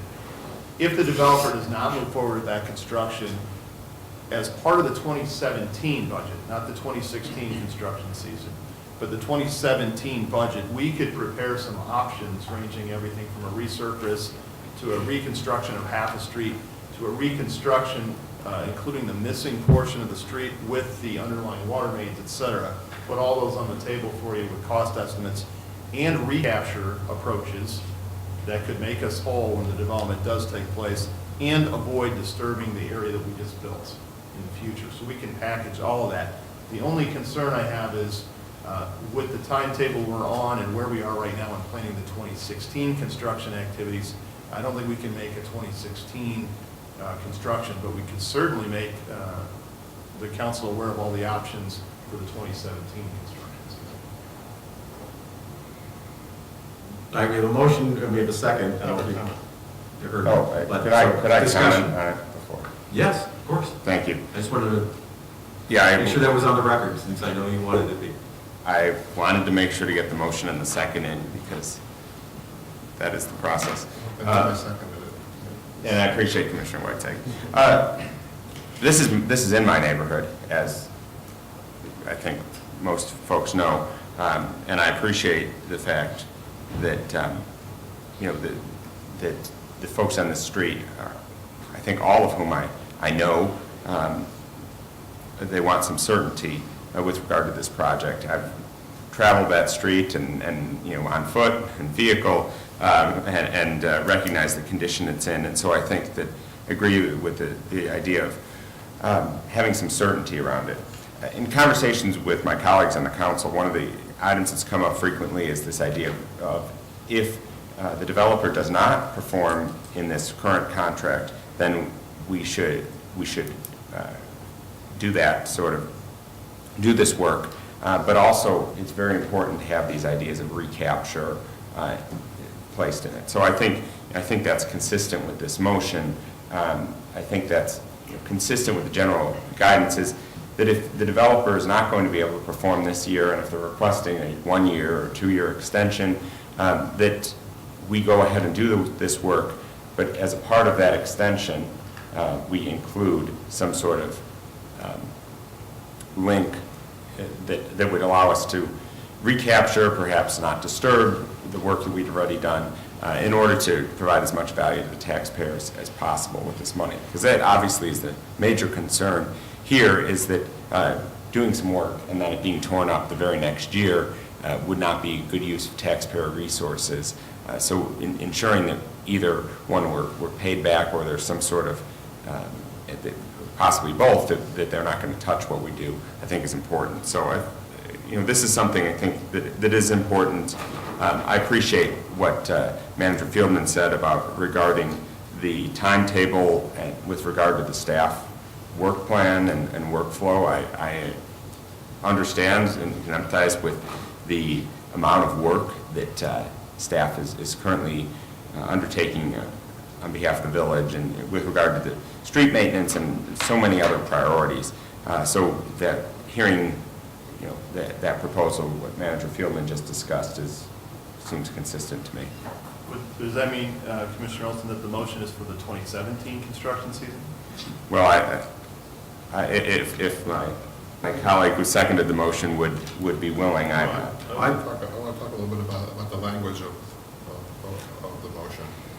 Sure, Okay. before I do anything. Because what I wanted to point out is that the way that the language in the council action summary is drafted, the phrase, project trade-off possibilities to reduce the budget, I believe the original intention of that language was to look for places elsewhere in the budget to offset the amount that was spent on Jefferson. I think with the way our conversation was going this evening and where I'd like to see it go is project trade-off possibilities with respect to the 4 categories of work that Mr. Schofield spoke about earlier. So that, because as this is written, we're talking about resurfacing, but there's 4 distinct categories of work, and knowing the trade-offs between those 4 categories of work is an essential decision as to how much gets torn up and how much has to get redone and vice versa. So as this is drafted, the project trade-off possibilities should apply both to, or should be interpreted to apply both to where else in the budget we can offset so that we stay within the balanced budget. And also, though, that the council gets information about the pros and cons of the various 4 categories of work that were discussed. To what Commissioner Olson suggested, I'd like to know the numbers. Whether I would commit to the 2016 or 2017 season, I'm not prepared to say at this moment. But I'd like to know the numbers before making that decision. So, Commissioner White, if I may ask, what you're suggesting is that we keep the motion as is, effectively, and because you'd like to see the plans before, in the 2016 year. I'm not promising 2016 right now, but I want to look at it before we make the decision. You want to look at it in 2016 and for possible action in 2017, or 2016 or 2017. There's some practical issues with that. The village staff and the developer would be designing the street at the same time in 2 different ways. And I'd rather know what the developer is going to do. We'll know by July. Well, Mr. Schofield had the number right on. About early, mid-July, we'll know. So it makes more sense we can get you all the numbers by like September, October. I want to go back to Commissioner Barnett because I heard something a little bit different when he was describing. Maybe you want to jump in? I do. I'm going to hit the same note and try to hear what you, Mayor. Some of these are challenging conversations, new business items, and some apologies to my colleagues if it's not exactly according to oil here. First of all, as I mentioned, I think at the very beginning, the wording of the initial request was to reconstruct, not resurface. There is, and that was intentional, it was quite intentional. Because my goal of bringing this forward ultimately is to end up with a full Jefferson Avenue, like residents on other avenues expect to have. So as it relates, Bill, to your question about the various 4 points the residents were touching on, I think the residents were touching on, feel free to jump in a moment when we solicit that. I think the residents were touching on those 4 things that are most aggravating to them at the moment and very visible in their obvious. They're far short, well, 4 of those things are far short of a reconstructed street, what we consider to be a proper avenue construction. As this conversation is evolving up here, and as I tried to allude to in my opening comments prior to motion, it was not surprising to me that we'll be talking about 17. At least as the originator of the new business items, the question is 17 or 16, 17 probably makes sense.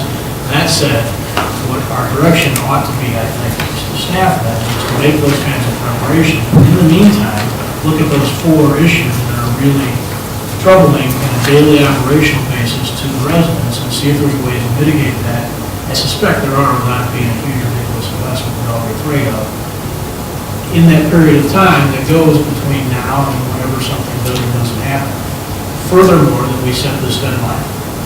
So that when it comes June of 2017, there's nothing going on else. No, we start out, we actually go road. That's a little hard to word into exactly 2 or 3 sentence motion, but maybe it adds a little more clarity to what my intention was. I hope, Mayor, that. That's what I understood. Yeah, that's. The ask to be. Listening to what Commissioner Barnett just said, I think we're actually giving staff a vague sense of, I don't believe we're going to have complete consensus on precise language. And I think it may be dangerous to try to get complete consensus on precise language because we don't currently have enough information to draft that language. So. Not to interrupt, but I will, because I think all we're asking is for staff to come back with a proposal for some options that would have numbers associated with them so we can. Sooner rather than later, Sooner than subject to later. other things, and we don't know all the details about the constraints staff is under. I don't know, even though I second the motion, I don't know if we're going to be able to come to consensus on how to precisely constrain what staff is supposed to give us. Nonetheless, I think enough of us have spoken that staff has an idea of where we're going. As a consequence, I don't know if we need to pass anything, is what it comes down to, for it to be clear to staff that this is important to us. We can vote, because we should. If we don't, Commissioner Olson will be very cross. Sure, but I also thought I heard Commissioner Fieldman articulate, so I have a comfort level, you know what we want. We have a clear Staff knows Yeah. exactly what we want and is really familiar with the language. The point really tonight was not so much about passing a resolution by exact action so much as it was an allocation of staff's time. And my intention to try and stay with the council policy is about 4 hours, and about being respectful of existing workloads as well as the general will of the council. I'd like our staff to dedicate more time to this. That's the way. As the parliamentarian, whether I can move to amend the motion I seconded. Is that permissible? Well, I mean, why don't you suggest some revisions to the motion? Okay, We let can- me read the motion I would now recommend. Motion to direct staff to prepare plans for resurfacing and/or reconstruction of Jefferson Avenue adjacent to the Nelson Meadows site, including cost estimates and project trade-off possibilities, period. And stop there. That's exactly what I was thinking. I think you could voluntarily. So I think I'll voluntarily amend my motion. I'll voluntarily second. And since there's consensus, I think we're going to get the same report. Commissioner Wallach. Thank you. It's been waiting patiently. Looking at the way this was presented and it's unclear what was really wanted in here because there's a debate going on in the verbiage that was presented to us. And obviously Commissioner Barnett had one view and in a sense he seems to be debating what staff is understanding or what they think they can do. I'm not sure about the wording of this and maybe the idea of not passing a motion, but just a general idea that staff should proceed with addressing, let's see, basically the 4 items that were brought up by Mr. Schofield. Certainly a sinking culvert is a problem that needs to be fixed.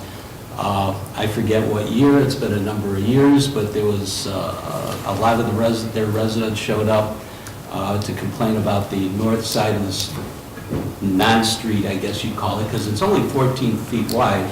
The other portion is gravel, and at this time of year, it's about this time of year several years ago, then it was muddy, it was dirty, it was hard to parking, so we provided gravel to help alleviate that situation. Certainly that's something that can happen in 2016.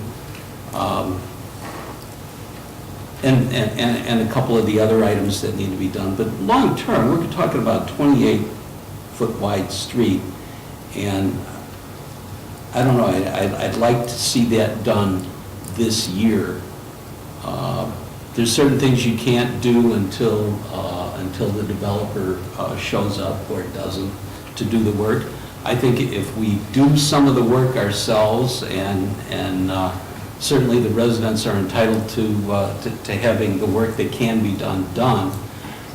it's an impetus to the developer that when he comes forward in November, December, whatever it is for an extension, that he may not get the extension unless he pays for those improvements or, the improvements and bringing it up to snuff. And maybe that'll be an impetus to him getting to work and doing what he's supposed to do starting in July. I'd like to see as much done as much as reasonably possible. Is that in this language? Is it in the language that we're going to be, No. that was amended? I don't think so. But it's in the section we're hearing for sure. It's just So I asking think for we can give plans. clear, I think we can give clear direction as to coming up with plans and costs, Yes. which is very clear, as opposed to a motion which we're bouncing around with, which I'm not clear on at all, and I don't think hits all the key points. And I'm going to, thank you, I'm going to go to Commissioner Jose in a second, but what I understood was that staff was being asked to come back with plans so that by a certain date, it would be done, understanding that we're going to know by some point in time whether or not this developer is going forward in a way that would be as if it was contemplated 10 years ago to have happened, but it's been derailed for various reasons, recessions, all kinds of stuff. We're not here to debate that either way, but for a plan so that it will be done by 2017, no matter what. That's what I understood. Because you don't want to be doing something right now, because if the developer is doing it, we're doing it, that's the epitome of what we're trying to avoid. And then we'll have to amend the agreement, because then we're doing it instead of them, and they're on the hook for it now. So we have clear direction, and we'll present some options for you very, very soon. I think you have clear direction. Commissioner Jose. Thank you, Mayor. I completely agree with that last statement of yours. I think they do have clear direction. First off, I think we're caught in an unnecessarily complicated procedural loop here. I mean, we modified the new business procedure so that we would have a vote to avoid head nod situations and staff interpreting who nodded their head and who might have just been scratching an itch. It seems to me that the discussion provides all of the detail that's needed, whether or not the motion might encapsulate absolutely everything that could possibly be in there or not. That being said, I don't know if this has ever been done before, but I'm going to move the previous question. Second. Oh, we will, before we vote. I wonder if they're confused. Oh, before we vote, we'll take public comment. I just want to make sure I know what it is we're calling a roll call. All right, the previous question has been moved, I heard a second.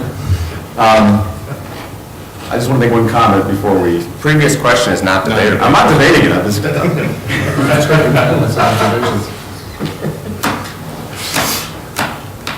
Executive prerogative to make a comment.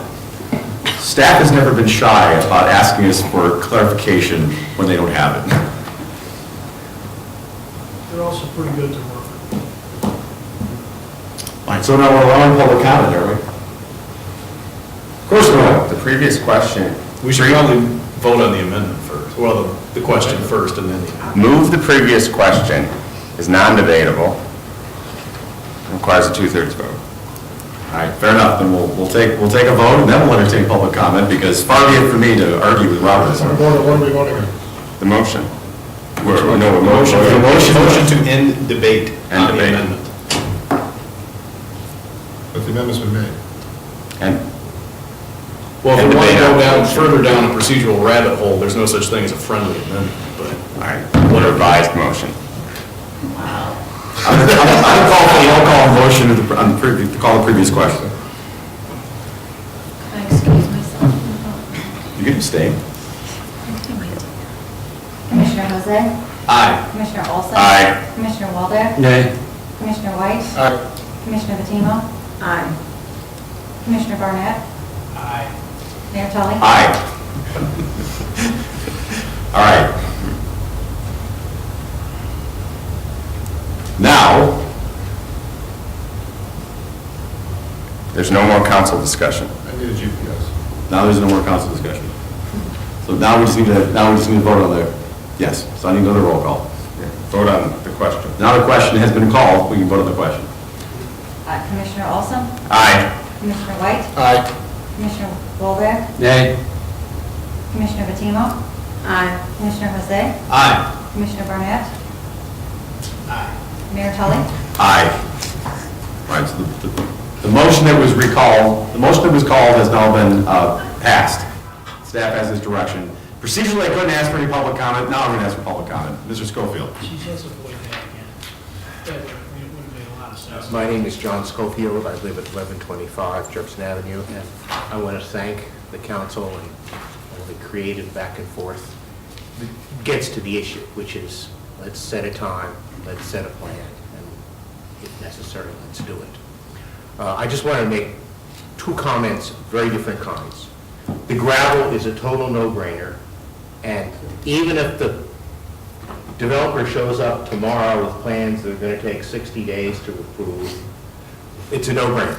You know, a front loader and a load of gravel will help with the fourth priority, and I hope you'll just do that without waiting for a motion or whatever else you have to do. With respect to the most important thing, which is the culvert, I just want to comment that there exist detailed engineering drawings revised last year that describe what has to be done with that street, almost regardless, because it talks about the low spot. You know, water flows down here, there's a low spot, there's supposed to be a culvert on each side of the street that flows eventually into St. Joseph Creek South Branch. And there's going to be no conflict between what the village wants to do there and what the contractor wants to do, because it's what's got to be done. So I would hope that the village staff would look at those drawings and see which portions of them make sense to do for the purposes of getting the culvert in front of the Reardon's driveway fixed, one way or another. Thank you. Thank you. Any other public comment on this subject? Very quickly, another observation. This new business procedure is relatively new, and I think for the most part it's worked well in that it's allowed a more formalized way for any member of the council to get something before the council for discussion as to whether or not to ask staff to do something about furthering a matter. We don't actually vote on the thing itself, but rather directing staff, as was pointed out, to spend some additional time preparing more information that we then can have a better discussion and make a decision. I know we have rules to follow, and there are council rules, but I would maybe implore my colleagues on this new business item that we know what it is that's being requested. The person who's introducing it is going to explain it, and if we agree that staff should go forward and work on it and provide some more information so we can have a more formal vote at a later point in time, then let's do that. If folks are not in support of it, then we can just do that, but it could probably be handled a little bit more efficiently than we just experienced. Understanding we do have rules which we can't ignore. So I know it's an entertaining exercise in parliamentarian procedure for those of you in the audience, but we do have rules, folks, and we do have to follow them when the body calls for them. End of lecture, and I think you get half an hour of continuing legal education credit for that conversation. Before we go to item 13, the manager report, under which we will have a conversation about the facilities proposal and where we're at on that and where we're going, next steps. We're not going to be making final decisions tonight. A couple things. Number one, we're going to take a 5-minute recess so that we can set things up. Normally, we would adjourn this conversation to the committee room and continue the conversation, but because Downers Grove Village Hall is a early voting site, the room is set up for early voting, and so we can't go into that space. It's inviolate. We will be instead sitting up in front here, dinner table style, for the conversation. So it was like in the committee room, but we'll be here instead. So to allow for the logistics to occur, I'm going to beg everyone's indulgence for a 5-minute recess, and we'll reconvene. Same room, except the council will be down there at the table. So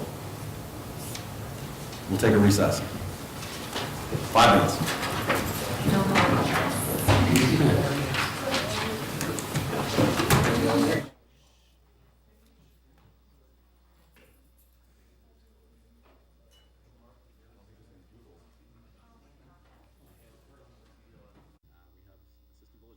Deputy Village Manager Mike Baker. Mr. Baker, good evening. Thank you, Mayor.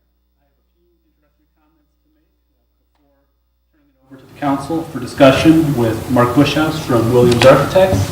let me briefly walk you through what you see on the board here, which pertains to the council's top priority action item related to the development of a facilities sustainability plan.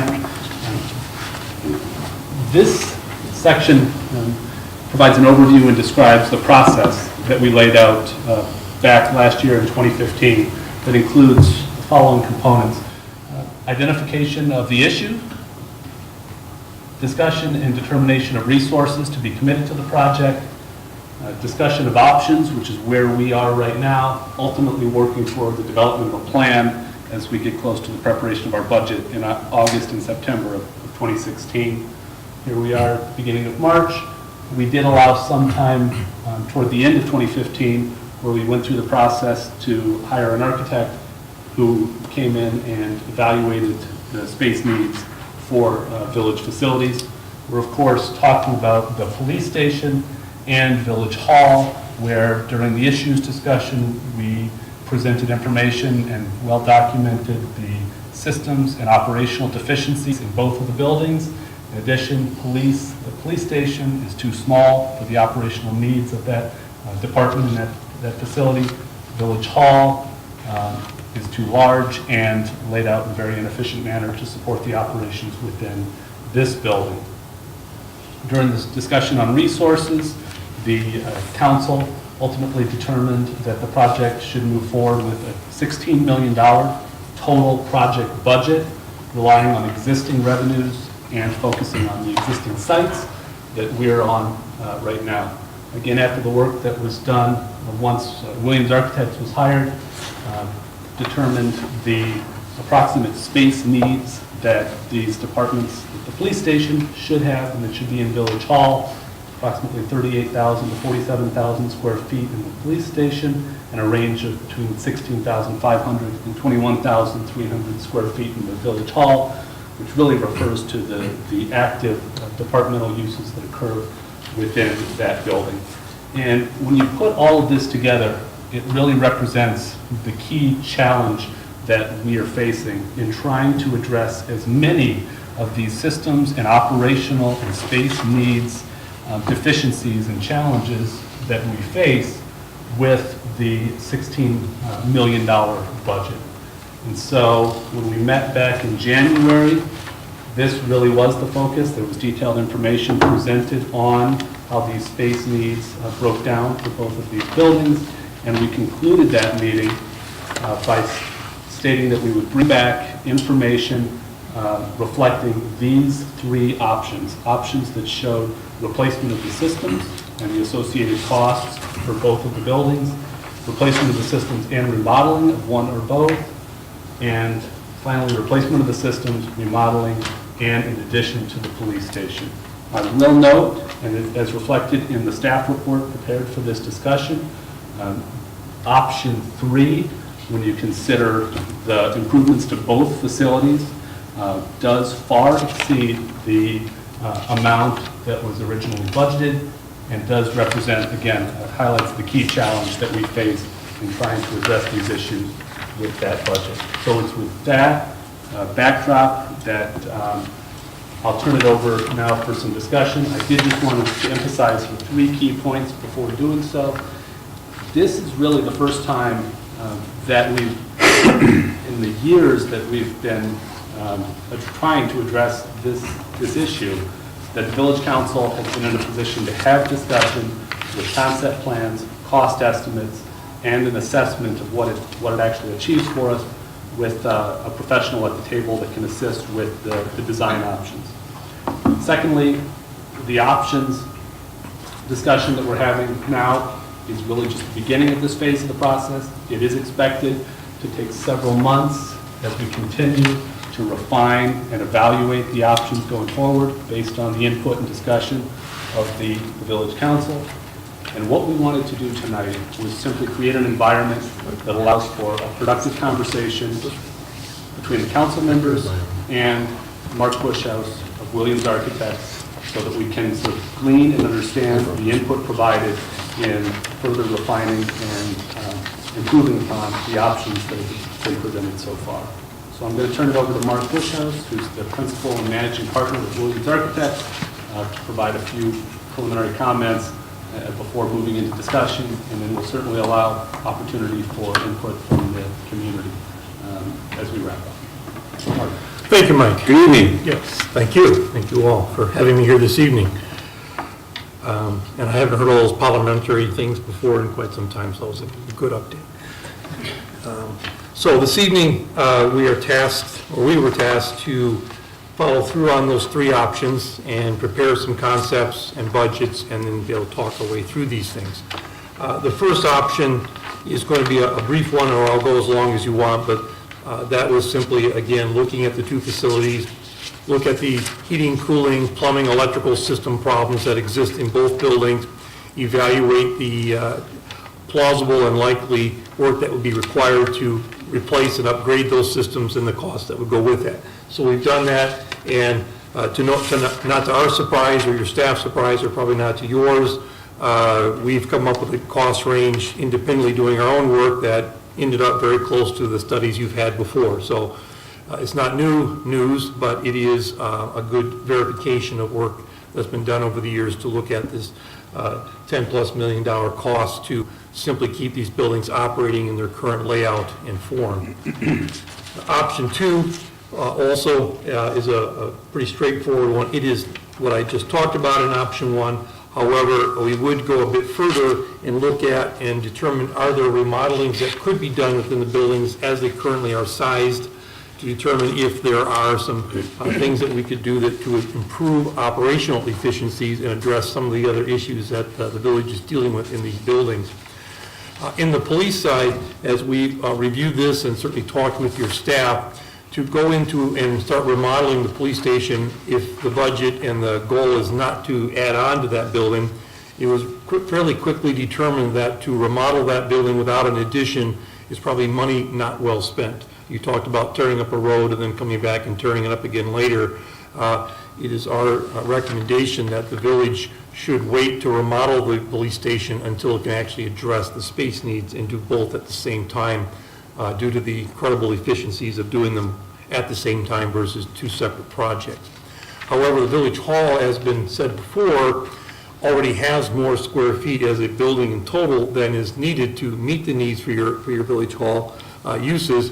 We did do a very simple conceptual idea that does keep the council chambers at the same location, basically configured like it is, because it is different levels and would be a more expensive area to really tear apart and rebuild. But by keeping the council chambers in this diagram here about where it is, we would then work around that to make the kind of layout and design improvements that would increase the operational efficiencies, increase security for staff, and really improve service to the customers who would come into the building and be able to find restrooms, to be able to have good windows with staff there ready to support them. And then internally, for staff usage, one of the concepts that we've been working with your staff on, that's one of those and items that I found very exciting about Downers Grove, is can we actually use less square footage and end up with a better facility? And that's been one of the challenges that your staff has had with us as we've been getting into this project. And the answer is yes, in that one of the things that your village is doing is moving forward with use of technology so that the need for people to nest in one office and have it large to hold all the paper that they use day to day is rapidly at least it is being addressed here. And therefore, we're looking at providing very small offices and only offices where needed, having a significant number of open workstations, and then grouping a nice zone, and we put it here sort of central, of various types of meeting spaces. So these could be rooms that are more open to allow more cross-pollination conversations, private meeting areas, things like that, so that we are encouraging staff to come to one zone, to all the meeting spaces. It takes up less square footage. It does allow more options, and it also, it really is going to help your staff meet with each other and accomplish their work in a more efficient way than sort of the maze that they're in right now. And then working from that, then we also, look at the front entry lobby areas, meeting rooms with the public, restrooms, and then the two departments that have the most direct involvement with them would be community development and finance, so they're there and close to each other. And then on the backside, getting past these meeting areas, we have the other groups of the administration and your information systems, building and facility maintenance, and lunchrooms. So it's sort of pinwheel around this council chambers in a layout that we truly believe, and good reason to think, we are going to improve efficiencies and provide a better, more flexible village hall, all within the footprint of your existing building. So with that, there are some more dollars added to the village hall side of the budget to not only replace these systems, but make these important changes to really address these operational deficiencies. So that's option 2. If there's any questions or thoughts on that one, again, at some point, we'll get into some more dialogue, but I'm trying to get some information out there for you. Sure. Why don't I suggest that you just continue introducing the materials here, because that probably makes sense. Then folks can jump in wherever they want to jump in. I know everybody's taking a look at everything, and probably have 7 people here with 14 different opinions. And I'll apologize in advance that clearly we've been at this long enough not to take anything personally. No, I don't. Ideas are what they are, and Can we go back to option 2 for a second? oh, absolutely. Let me pull that back up here. Well, I just want to say that option 2, as presented with respect to the Civic Center, to this building, seems, well, it's not, and I think it seems a very reasonable way to make this building more efficient. So I think option 2 as is, now the problem with option 2 as is that it does nothing to address the police deficiencies. Correct. So, just to maybe guide a little bit when you go to option 3, I'll just make this comment right now. In the entire Civic Center, I believe this room is the one with the least deficiencies. So why would we demolish the room with the least deficiencies, as we're trying to, quote, save money, end quote? So the idea of going with option 2 as presented, and we can pick up, we can haggle the numbers, maybe to see if we can save some dollars here and there, and then solve the police deficiencies in a much more efficient way than what has been presented in option 3. The long-term goal is to fill in all these ovals at the lowest possible price. And I think that moving this room impedes that. That's just my opinion. That we can meet we can satisfy all the police deficiencies, fill in all these ovals, and I think moving this room is kind of the linchpin of why we might end up being a lot higher over budget than we would like. And I think of all the rooms in this building, this is probably the room with the least deficiencies. So why move it? Why change it? That gives us good direction for things to explore in the next cycle, so that's a very, very good point. Anything else before I slide this thing around again? No? Moving on and do some description here of what we're looking at and some of the whys and the benefits of option 3. Stepping back to a site plan here, in the yellow areas, you see the existing police, the existing village hall with zones that we're believing we don't need to and don't want to spend the money to remodel them, so staying in the main functional area of Village Hall. The focus here is to provide the square footage, first and foremost, that the police department needs. And as we discussed at the last board meeting, providing important spaces for the police and having that happen in the Village Hall is difficult in that, for one, it's an essential services facility, and therefore that building has to ascribe to certain structural requirements that we don't believe Village Hall likely is built to withstand, the kind of wind speeds and things like that. So keeping police in the building that was built for being police is an excellent idea, and then adding onto it spaces that are necessary and adjacent will maintain and in fact improve their efficiencies. So as we looked at where to add on to this, things that were driving this are what's common sense, how can we take advantage of some innovative ideas that are being developed these days by us and other organizations for police, and maximize again the combined campus of these two buildings so that we, as has been said, we build the least that we have to. So in looking at how to add on to this building, we looked at the 4 sides, and the east side was the clear winner for a number of reasons. One, it does begin to help us connect to Village Hall so that the flow back and forth is more obvious and simple to do. Second, adding on the west side, there is the detention facility with its sally port, and if we build here, we basically have to destroy all the work that had been done to have a sally port and a detention area, and we start over, and that's expensive space to replicate. To build on the south side of the building, at least a two-story addition, we're really getting into some setback issues and causing some problems with the flow of vehicles, forcing them all to either go through the building or everybody parks way down here for patrol, and they may have a longer distance and waste of time getting to and from the building if you're a patrol officer.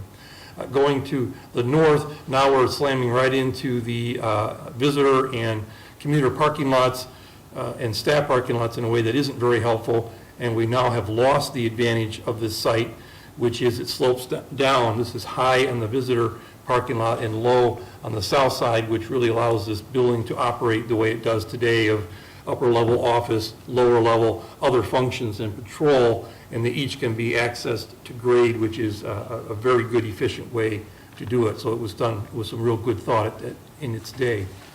So that leads us to seeing that this addition is by far, so far, best located on the east side, 2 stories, and some sort of link back to Village Hall for efficiencies of connecting things back and forth.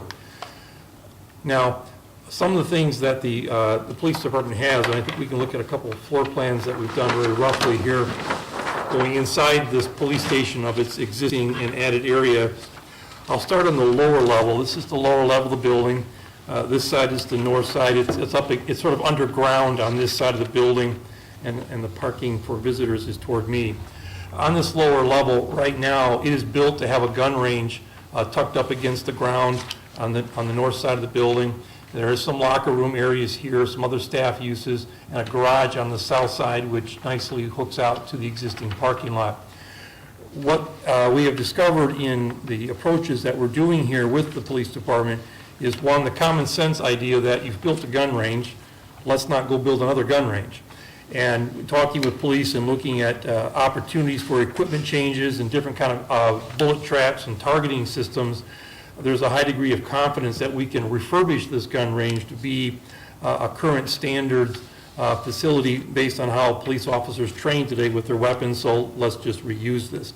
Secondly, this center core area, there's a lot of plumbing there right now where locker rooms have been, and yet what can we do to make this a modern, future-looking locker area? Well, one of the ideas that I think is actually innovative that's coming to force right now is to provide, instead of having the traditional male locker room, female locker room, separate showers and zones for those two sexes. Now there's a strong push, and it's happening in fire departments, which was happening at your station too. It's happening in public works facilities, and I think its time has come to happen in police stations, where you simply have a unisex locker area where every officer, male, female, or otherwise, can get to their locker in an open area. And these now can be the big lockers that really hold all the equipment and gear and uniforms that they have. And we can do that so everybody gets the same lockers. We're not concerned about male-female ratios. But then what we do provide is a number of smaller rooms that are like a hotel bathroom. There's a toilet, there's a shower, there's a sink, and a changing area. And these are, again, can be used by either sex or any sex so that folks can change individually. And we disperse them between ones that have showers, ones that are only toilets and lavatories with a changing area, and some that are just dry changing areas. The idea is we can get this done in less square footage with fewer plumbing fixtures. Everybody can use whatever room they need to. And the reports we've gotten back from the fire and public works facilities that have been incorporating this have been very positive, and staff and those organizations have really embraced them. And your department, police department, has looked at this, and they feel the time is right for them to do this as well. So this is an excellent, innovative idea going in the center of the building where it's replacing an older, out-of-date thought. Okay, I want to jump in and just make one comment about this. At a first pass, the yellow portions of the diagram, I don't have anything to criticize or complain about. I think actually, as long as the police are content, you know, as again, first pass, I'm not an architect, but the first pass through, there's nothing in the proposed yellow remodeling that I would have a negative comment about. Great, thank you. And there's a sally port on the upper level. Underneath it right now is a staff lounge, which is sort of an odd place to have a finished space under a garage, so you always have to fight the fact that there might be drips coming through from a garage area above. Well, we thought, why not put a garage below a garage? And now this could be a garage for the evidence area, and then remodel some spaces in here to be used by them. It would greatly expand the square footage that we currently have now, provide an excellent processing area, and we have to have a higher level of security storage for certain items that they store as evidence. And amazingly enough, or wonderfully enough, significantly the walls and the rooms that are needed to do that are already there and configured and built out of good hard concrete blocks. So it's again another good fit. And then finally, the garage space here. It is a garage, and of course, to remodel a garage into a garage is exceptionally inexpensive. So all good thoughts about how to reuse this. In the addition area here, things that are working, again, strongly in your favor is that since this is up into a hillside, we're looking to provide an operations center or your 911 dispatch in a new current code compliant space. In that, in 2015 building codes, in response to all the tornadoes that ripped through Missouri and some other places in the central part of the country some years back, they have significantly increased the necessary protection from tornadoes in certain facilities. Essential facilities like a police station is one of those, and dispatch centers is almost like first on their list. Not that schools aren't, but in the kind of context of what we're talking here today. So to provide the village with a dispatch center or your operations center in a location and in a structure that can withstand 250-mile-an-hour winds, that's Category 5 tornadoes. And that space has to be designed so everybody inside is safe when that tornado has gone through. And that's not small. That's a very, very high requirement that's now in the codes. So to have a dispatch center that can handle 250-mile-an-hour winds, to have it up against a hillside and partially covered or surrounded with earth is an excellent place to put one of those. And also, in fact, they don't like them below grade. So the good news is it's not below grade. You have at grade access to the south. So this is a fairly wonderful and reasonably unique opportunity to provide such a well-protected space in a less expensive way to do it than normally would be necessary. If you put it just up on top, you really have to do more to protect that. This also, this dispatch center can also provide the necessary place of refuge for the entire police station as an essential facility, again, to protect them against a Category 5 hurricane or tornado. Other areas that can go down here that would work very well is the patrol offices. These are the sergeants, lieutenants. These is roll call. This is where officers come in and do reports and keep their files and such, that this is a great spot because that is, on the path for patrol officers. It has great daylight opportunities. And of course, it allows the sergeants and so forth to look out the windows and see where the vehicles are and who's coming and who's going. So the wonderful news is this is a lot of ands here for the village to provide a significantly better facility and function and meeting the needs for your department on all these patrol and dispatch requirements. One of the things that we have talked about in the past is what about the dispatch? Could it go upstairs in Village Hall? We discussed last time that the ability for Village Hall as a long-term solution to meet these kind of Category 5 tornado requirements is not really plausible. However, the great news is, and your dispatch or operations people have been looking at this, Village Hall used to have the 911 dispatch center in it, and therefore it is a great location to go temporarily while this facility is being remodeled and added on to. It's a pretty unique opportunity that a village would have two locations that's wired up to be your operations facility, and you could move to the old one temporarily, get this work done and bring them back, thereby getting them out of the construction zone, because one thing you don't want to do is have contractors cut wires and shut off your dispatch center. So this is again another great opportunity the village has to leverage things that already exist. Any questions on the lower level of either the existing or the addition? All right, although in that situation, VOC would have to move twice. Yes, it would. Move out, set up, Right. move back. Correct. However, either that or they have to stay in the building during construction, which Right. has significant risks to it. We're not really adding much vehicle storage. or- Inside the garage. Vehicle parking, Right. Not adding to that. We are looking at that out in the parking lot to at least put some covers over some areas where cars are parked for patrol, so at least we keep the ice and snow off of them so they remain clean and ready to be used. And by keeping the vehicles also out of the direct sun in the summer, we're going to greatly diminish the tendency to cook the computers inside.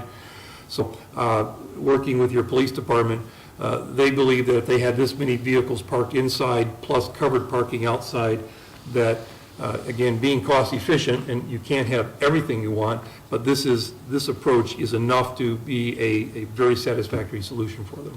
A number I'd like to see at a future meeting is what would the cost be to put the VOC space where it is there without anything else around it. Just build the VOC all by itself Okay. into the hillside All right. with the 250 mile an hour wind protection and everything else. All right. But that's its own addition all by itself with nothing, with no second story on top, and the other needs would be met somewhere else. I'd like to know what that number would be. Thank you. All right, we can do that. So another thing that seems like I recall as being a targeted goal some time ago that doesn't seem to be addressed anywhere here is any kind of, at the fire station too, we've got some workout facilities, training kind of facilities, Right. physical training kind of Right. facilities. That looks like it's absent here, is that right? That is correct. When we were doing the space programming work in December, among the items of debate that were done with village staff, including police, was where on the priority list for the departments is having an exercise space to be included in the facility. And I think at that time, staff gave the opinion to us, and we included in our space program, that they could still go and use Station 2's, Fire Station 2's workout facility, because again, that was designed and sized to allow other departments to come and use it, so it could continue to function that way. Not that having one in the facility wouldn't be a helpful thing and a nice thing, but again, needs and wants, I think that discussion landed more on that would be a want. We also talked about Village Hall, can you hit that option? We actually thought Station 2 wasn't a good idea, Right. it was too far, can you talk about the option? That's right. And also, since there are some areas on the eastern side of Village Hall that we're not looking to remodel very much, there are some zones in there that we could throw some mats and exercise equipment and maybe improve the ventilation some, so at least, we ventilate it well, and that could become more of an exercise space versus building a new specialized one at a higher cost. Obviously, the whole conversation is needs and wants. Right. But there's also, if we think that that's an important part of our, the environment and the culture we're creating, which I think it is for a number of reasons, risk management is certainly one of them as well. Whether it's being used now by Station 2 or not, it just seems unlikely to be a real good answer. Okay. Because if you're here for 12 hours, you're going to make another stop. Fair question. I mean, it's a different animal when you have to go outside. So what we could do then, in the next time we come back, we could look more specifically at the option of taking an eastern portion of Village Hall and seeing how that could work as an exercise space to address that directly. Or, again, depending on your folks' direction, we could look at the space program and consider adding a space to the building to allow an exercise room at the police station. So whatever you can ponder that and at some point give us direction on that. And actually, to jump ahead a little bit, that same question can be asked about meeting rooms and training rooms, Right. which are more generic, more vanilla, don't need high-value buildings to have a conference room. Mm-hmm. So is there room in the existing building here towards the east, which under option 2 is going to be left largely unused, at least a portion of the building, where everything on the second floor of the orange is then relocated, so that there's conference rooms and meeting rooms and places to gather, like with the exercise, that doesn't need an expensive building. Certainly an option, we will explore it. It's a good point and good idea. And then you can weigh the pros and cons of the dollars and what it gets you. I can tell you that as we were doing the programming work with your staff and looking at what could plausibly be located as part of the addition to the police station, there are a strong need by the police department to have a good training room because they have a lot of academic training. They also do a fair amount of physical training, takedown training, self-defense tactics, things like that. And that has to be a flat room to, flat floor. They can't be sloped in campus. They can't have built-in chairs. So we need to find a place to have that. They also, having a space like that, they bring in other departments, and they have, they're called NEMERT classes. These is where multi-departments come in and do week-long trainings, and they happen regularly. So the concept that was thought about was if we need to provide the police department a training room that accomplishes all of those things, how big does that look like it needs to be? Should it be attached to the police station? Is that space and how it's used considered part of the essential facilities category? Again, there's gray area there on what falls into that category and what doesn't fall in that category. The codes don't try to tell you. They say if you do a police station, it has to be it is an essential facility, and therefore the whole building has to be that way. Well, on that specific point, right. In your experience, how difficult it is to remodel a garage to provide those types of spaces. For example, if you need mass in the gymnasium, my understanding is that the ceilings in there are more than 8 or 10 feet. Yes. Yeah. And you want a large, open, flat area. Mm-hmm. Right. Looks like a large, open, flat area to me. Right. So we could certainly explore that concept where we could put some exercise space or some other uses down there as well. Training, right. Physical training. Right. Yeah. So excellent points, and Mike's taking notes, and we'll add that to the list of things to work on. So those ideas, plus the idea that to create a municipal campus entrance, so that if you're a member of the public coming into the building, or you want to meet and you're not sure where they are or who they are yet, you can come into one main entrance. There would be a public meeting space for you there. If council is holding their sessions, you can go right to there. There are the central public toilets in that location. And then, if that's not what you're coming for, you can easily either get to a sub-lobby for police to talk to them about the issues you may be dealing with, or you can go the other direction and go and talk with the specific departments of the village hall, and again, a smaller sub-lobby that will be located within this existing building, believing and seeing that that would be a good opportunity to simplify the use of these buildings by the public and create, if there's a place that most times the public appreciates and where most municipalities are willing to go the extra mile on their facilities, it is in the main public meeting spaces, because this is where the citizens gather with their elected officials and staff to debate, ponder, and make their decisions. So while the back office areas where staff works and gets the basics done, they're very simple office areas.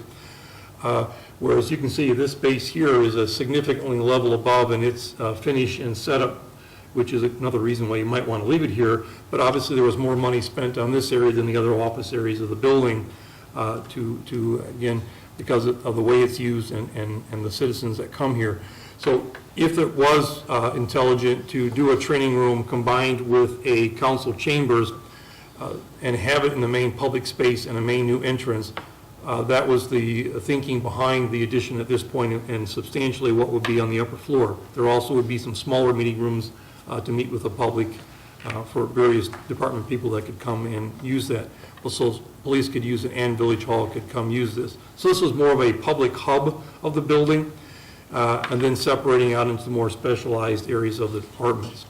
So that was the thinking behind that basic approach. Could I comment on that just at this point? Please do. I mean, from my perspective, I understand and appreciate the point you're saying, this public hub.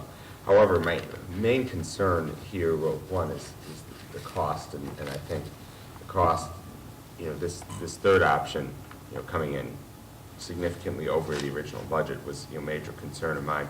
Mm-hmm. But when I think about that from a general concept of this, one out into some sub-lobbies, and it sounds to me like there's a lot of hallway space, be a lot of open space, sort of non-usable space, mm-hmm. where people will be walking in a hallway to get to certain sub-lobbies and things like that, and that's something of concern to me. Is okay, well, I'm to be honest, I'm not quite as concerned about if there's a separate entrance for the police station or the village hall as the interest of, okay, well, can we reduce the amount of space that we might need? Mm-hmm.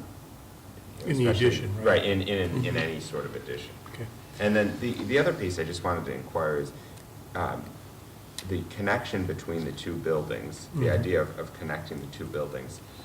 How do you see that as, both from a cost perspective and then also from a functionality perspective?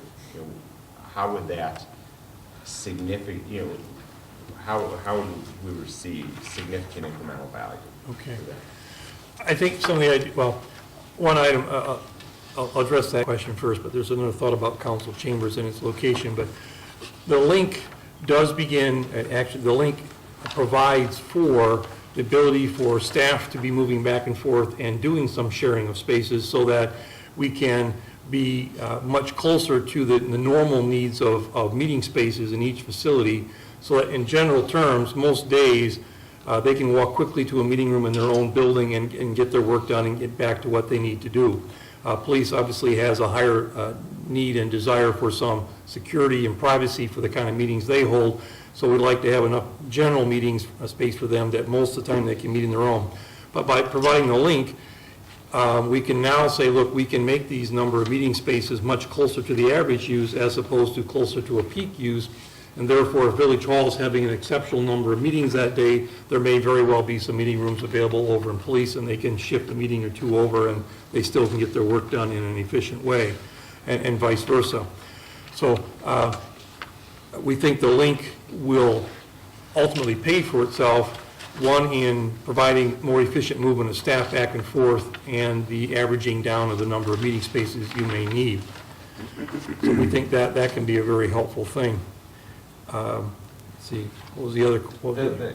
How do you view that as terms of a cost? Because obviously that's, the link itself is just It's a hallway. a hallway. Right. Well, again, if we can build fewer conference rooms, there is a trade-off in space, so that can have, one square foot for another. I think square footage-wise, it's going to help keep us in a tighter range. And so, again, back to staff efficiencies, of being able to quickly walk back and forth during inclement weather. It isn't to get all bundled up and head off to a meeting at police and then reverse that when you come back. You're all connected, and it tends to improve their efficiency and conversations between them. Where I'm at right now, though, is that in this building, there's plenty of space.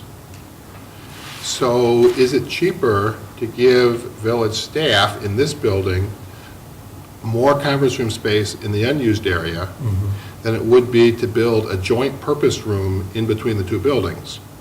And would it be cheaper to, a lot less expensive, save the taxpayers money, to simply, if there's not enough conference room space in this building, move into the vacant portion, make another conference room? And I think that type of remodeling, in my sort of amateur opinion, would not be excessively expensive. Okay. So therefore, we give the police everything they need in their building. We don't worry about sharing space. And let's go back to the campus concept. Emotionally, that's appealing to me. However, I don't think even a $25 million budget is going to give us a campus that's going to be sufficiently impressive to please the community for the extra money. And I don't think the community has any interest in spending more than that. So to create like a grade B campus, because we need a campus, it's not worth the extra money. And that's just my opinion, that to have one campus-style building, that we have two buildings, and we need to check off this list as close to $16 million as possible. Good point. What you're basically saying, and I guess the question on the table there is, if you look at because on the other hand, it makes no sense to spend between $11 and $13.5 million and not fill in any of the circles for the police station. That's crazy. The problem is we don't have enough columns on this sheet right now in order to make an intelligent decision. So the point is there a way to use existing space to fill in those circles? That's really what I hear you saying. And we need more options. Right. I think there's some very real options that haven't been costed out yet. Since they aren't costed out yet, we can't make an intelligent decision. This is now the night, this is a night about, here are some ideas, let's generate more ideas, and you guys are doing an excellent job of that. And to pick up on the theme of a lot of unused space, the other thing that kind of screams out of this whole project is we have an awful lot of space that's not being used. And one of the things that I know the direction was of this council was to use existing resources. I see a whole bunch of resources on this map that aren't being used. Not just building space, space. I see a lot of real estate that's not being used to help support this project. But given the ability of Lyle to sell their civic center, I'm not going to count on that as being any great source of money. It might be. I'm not saying count on it, but it's just laying there fallow. To some of the points that Commissioner White's made, I agree with him when it comes to the space here for the council chamber. I don't see any need to move it, and I'd actually go one step further. I'm not interested, I'm going to be completely blunt here, I'm not interested in remodeling Village Hall and not solving the operational problems that we've got. Absolutely. The police station. I think that has to be priority one.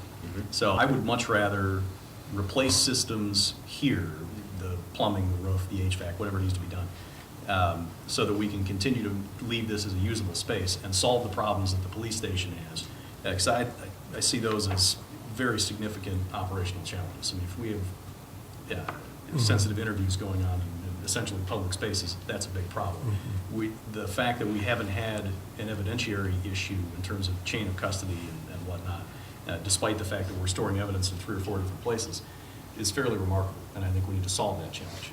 These are the things that I think have to be priority one, and I'm willing to wait on Village Hall in order to get that done. Totally agree. Whether it's shrinking the common space, I'll leave that to the architects to draw it all up, but the PD is priority. I think so too. I think the police department is priority. And I don't think we should blow our budget. I think there's a lot we can do with $16 million. I think we need more creativity, figure out what we can do with this building. I'm hearing you. So the good news is if we, looking at an option that keeps council chambers here and this building substantially as it is, and just replace systems or roofs as we absolutely necessary, and then focus our money on the police, again, that does help shrink this addition noticeably. Now, it may not shrink as much as you think because, you know, the room that was the council chambers and training room, over 50% of the square footage of that is the training room, and then we have a section that gets walled off that has the dais and, you know, those kind of appointments. So, but certainly it does begin to shrink this, and that's all good, and those are real dollars saved. So, and of course, if we don't look at a link, because if we're not going to remodel Village Hall, bringing a hallway into an odd location in the building doesn't help us. Now we'll have yet another entry into Village Hall, one on the south, one on the east, and then one on the southwest. So, yeah, that's a good point, and that's a good option to look at. And you know, how exactly it ends up looking is of less concern to me, whether it's a campus feel or not. Right. I want it to be functional for the things that the police department needs to do. How much stock do you place in this? The costs? I did it myself. I think it's pretty good. Kind of a little setup question, right? Yeah. Thank you. But I don't think anybody at this table, or probably anybody in the audience, is going to disagree with what Craig just said from a priority standpoint.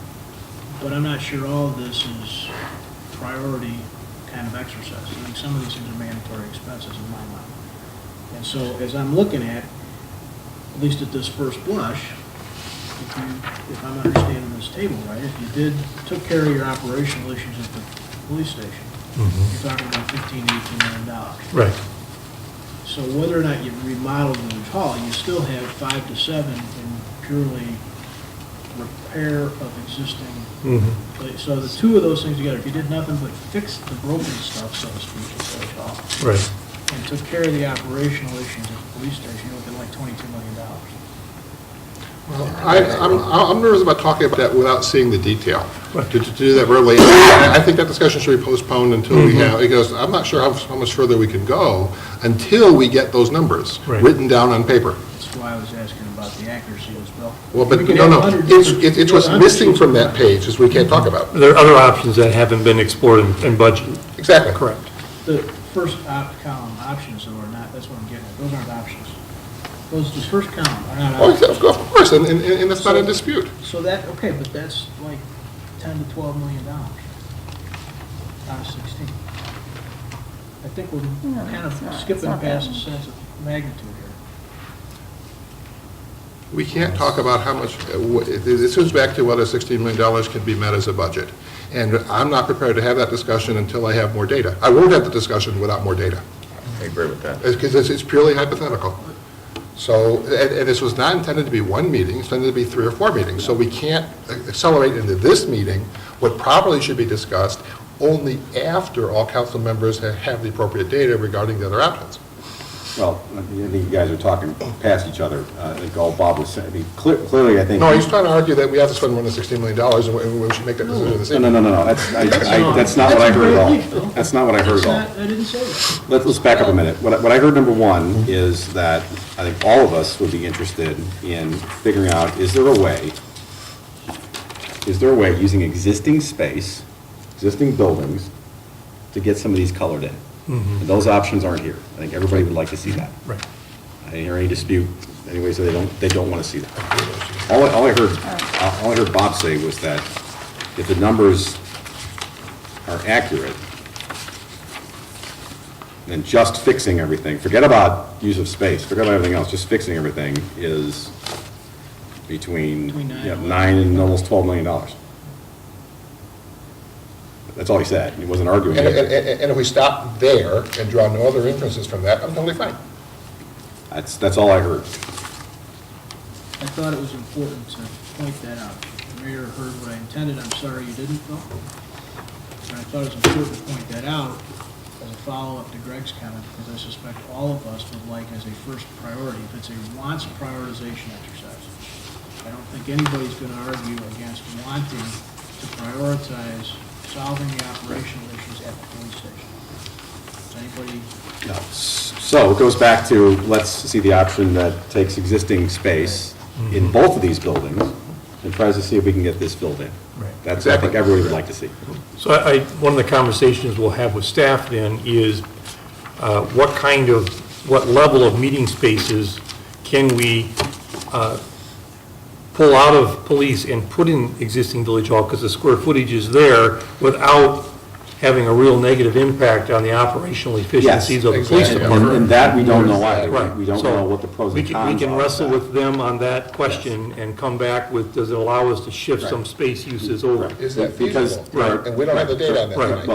Well, nor the expertise, nor the background, Good because you have question. 7 civilians sitting around trying to figure out whether police function is going to be done out of this building. Right, And we don't know that, but I think what we're hearing is that everybody would like to know what is possible. right. And if for reasons such as it's got to be a hardened location, you can't do it here, if structural issues, okay, I get That's a that. good reason. Right. That's a good reason. Right, but there might be some spaces that could, so good points, and that's an. I also am sensitive to the fact that you don't want to have basically the police department split between zip codes either. Right. I mean, you could use space here, but you don't want to have people having to literally run Right. on golf carts from one side of the campus to the other. That doesn't make sense either, but I don't think we have that level of detail to understand that yet. That's what I'm hearing. I guess what I'm saying is I think we kind of reached the end of what we can do productively without more information.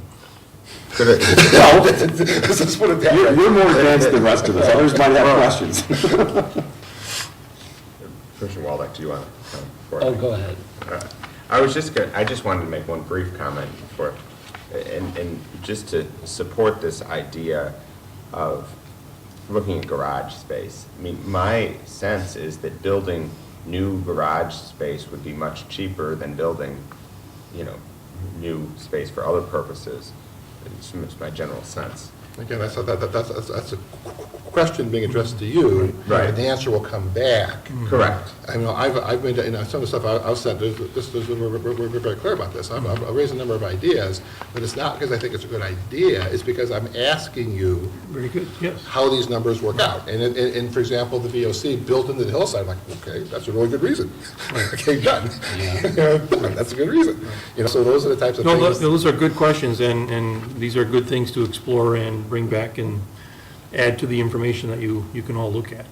Yeah, I think that, to me, that's one of those items where I see is like, okay, this possibility, this quick win. The idea of, the one question I wanted to ask was regarding this locker, this proposed concept locker space. Is this taking up less room in this proposed configuration than it currently does? Is that? It's taking up noticeably less than what it would take up if we gave every officer an appropriately sized locker, and we did it in the standard way of a male locker room and a female locker room. that is what it is noticeably smaller than. Whether it's smaller than the existing area they're using now, I think actually we're probably taking a little more of that lower level for locker room uses than they are right now, because they're just, the lockers are tiny right now, and you take a 1 foot locker and you turn into a 2.5 foot locker, and you multiply that by 80, and you got to have handicapped accessibility, movement around that, you've changed that dramatically. So larger than it was, smaller than it would be with a traditional approach.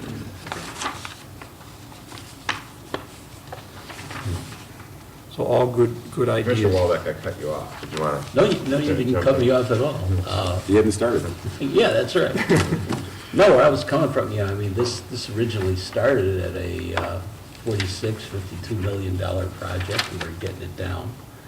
I look back at our fire station 2, which was between $9 and $10 million, but as was pointed out to me, and as you mentioned, a lot of that is garage space. And so it is cheaper. And that was also, a number of years ago, so costs are going to go up. My priority is the police department, not so much the village hall. We need to, keep the roof from leaking, the heat as best we can, keep this functional. But, my priority is the police station. The unisex idea is a good one. I know when you draw things out, you make, you can have meetings here and you can have meetings there. And what I'd like to know is, when you're drawing all this out and you say, you can have a meeting room here and you can have a meeting room there, are they really going to use it? I don't want to spend a lot of money on meeting rooms that aren't going to be used. You have a large room and then you have 2 people in there discussing things because you have all these meeting rooms. And, I want to keep everything usable and being used. Fitness center, I know you need a training area both for classroom and physical, but I really wonder if we do need an area for workouts, for keeping in shape. Could we outsource that? Could we pass the liability for injuries while people are training onto a third party? There'll be gyms, there's gyms locally, there's, you got a good Sam Center. Are we better off having a group membership rather than building out something where people can work out and get hurt and have us assume the liability? That was just some quick thoughts. Yeah, and those are more of the operational questions that we need to hear. Yeah. Whether there's specialized reasons that can or can't be done, because as lay people, we don't know. But the police. My working out and the police force working out are 2 different things. So. I guarantee it. No, I know. But looking at a fire station a few years ago with a lot of garage space at $10 million and trying to do something that's necessary for a current state-of-the-art, because this isn't, we don't want it to last 10 years. We want, also has to plan ahead for the next, 30, 40 years, 50 years, whatever. Right. You want it to last a long time. Right. And do we also have to pay for it all right now? We did with the fire station, we had bonding, that did go out. Do we hit current residents with the bills now, or do we spread it out so current and future residents are all chipping in? How many people really question, saying, how much am I paying for that fire station over there? It was a good investment. And we don't hear much about that anymore. I hear a lot about it. Well, yeah, but, you don't, at the time you build something, you can make it look nice and be proud of it, and not everything has to look like a former Joliet State Prison. Right. So, there's trade-offs, and, if we're going to have another large clock or some ornamental thing on there, that's something we could discuss and cost, but you want it to look nice and to be sustainable for decades. So I just want to comment on that point, is that the sustainability for many decades is something I agree with. The idea, it's something we hear, at least I hear about in the community. I mean, when I'm in the community talking about the issue of facilities in general. Is it, oh, that Taj Mahal fire station, you know? And that's not what I'm seeking, you know, here. I mean, obviously, we want the most value, and we want the most efficiencies, and we want something that's going to last. But, you know, from my perspective, I don't need to be, this shouldn't be an item where we're saying, oh, well, you know, this is going to be, you know, the most beautiful village hall in world history, or, you know, in northeastern Illinois even. This is a very functional space for our staff, and this is a functional space, you know, the police station, village hall, very functional space for what we needed to do, both now and obviously looking towards the future. But to me, I think we need to be careful as not to be seen as trying to build some massive, you know, thing that's unnecessary for what's really needed. And that's what from my perspective, you know, I think this council chamber's fine. I see no issue with it. Works fine. We're sitting here tonight. Works great. Okay, so, you know, we don't need a new council chamber. But, you know, there's clearly some other areas where we do have some needs. Well, I don't see anything on the table that's going to make the cover of Architectural Digest, so I think you're safe. Might need the Creativity Award, but I don't know if it's going to be in the cover of... We are not budgeting to... Any aesthetics. Create some Aesthetic. all new aesthetic here. This Not is, even close, not even these are close. very functional budgets. That's not even in the room, much less on the table. Yeah. Look nice and functional, not aspirational, not award-winning. Yeah, well, Architecture. we're not even there yet. We're looking at Yeah. space, and we're looking at functions. Aesthetics aren't even in... But I'd like to make sure I'm that not when prepared to have that conversation. when you're breaking out meeting rooms, you know, I want to make sure that we're just, oh, wouldn't it be nice to have a meeting room and another meeting room and another meeting room, you know? How many of them do we really need? Well, if it helps you some discussions we had in December is, again, the offices are all very tight. The offices are not designed, I mean, none of the offices are designed to actually be also held, to be used for meetings. They are simply a work place for one person to work, and maybe one or two people to come in and have a quick, you know, have a little conversation. These are not big rooms. So therefore, staff to meet and talk through their day, they will need conference rooms, small ones, but they'll need them scattered around and nearby to make the movement efficient and quick, but they'll need a number of them.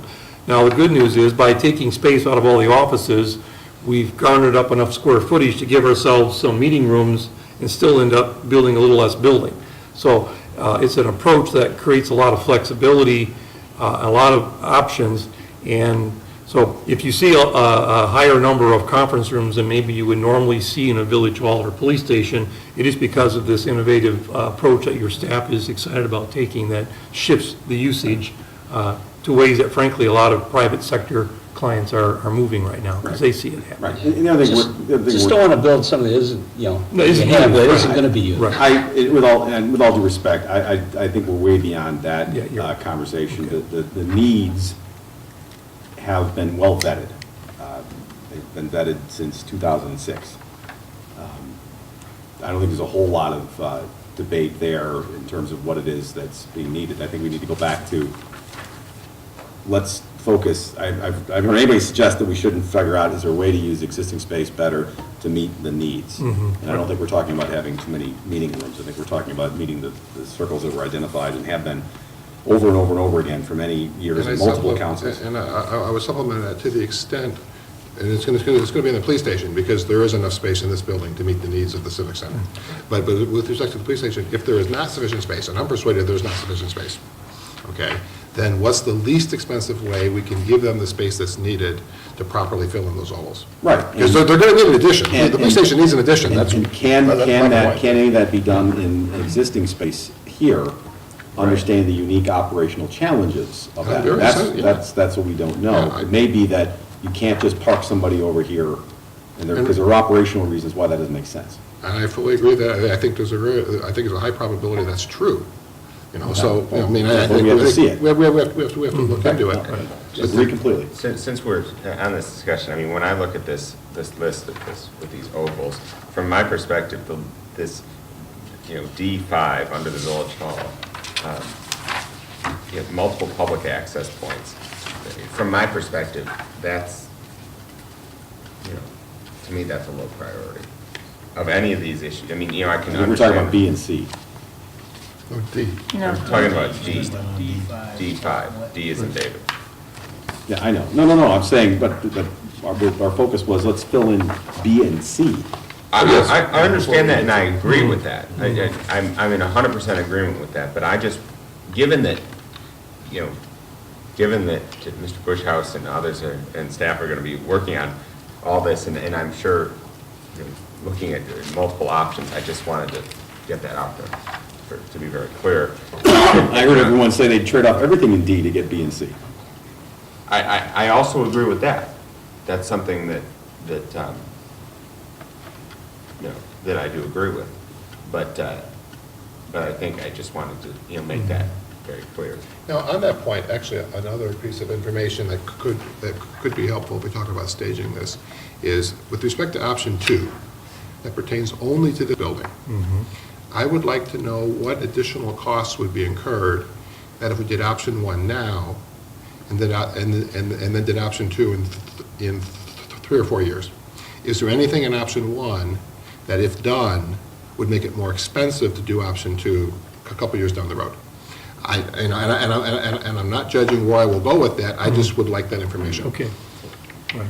Well, that's a good point, because, is there some value in doing the what's necessary, this like immediate need type stuff now, right away, and then perhaps waiting or, doing more as a pay-as-you-go on some other stuff, or, But if doing an option 1 thing today will then materially increase the cost of doing option 2 down the road, that's a piece of information that'll weigh very heavily in how I make my final decision. Totally agree.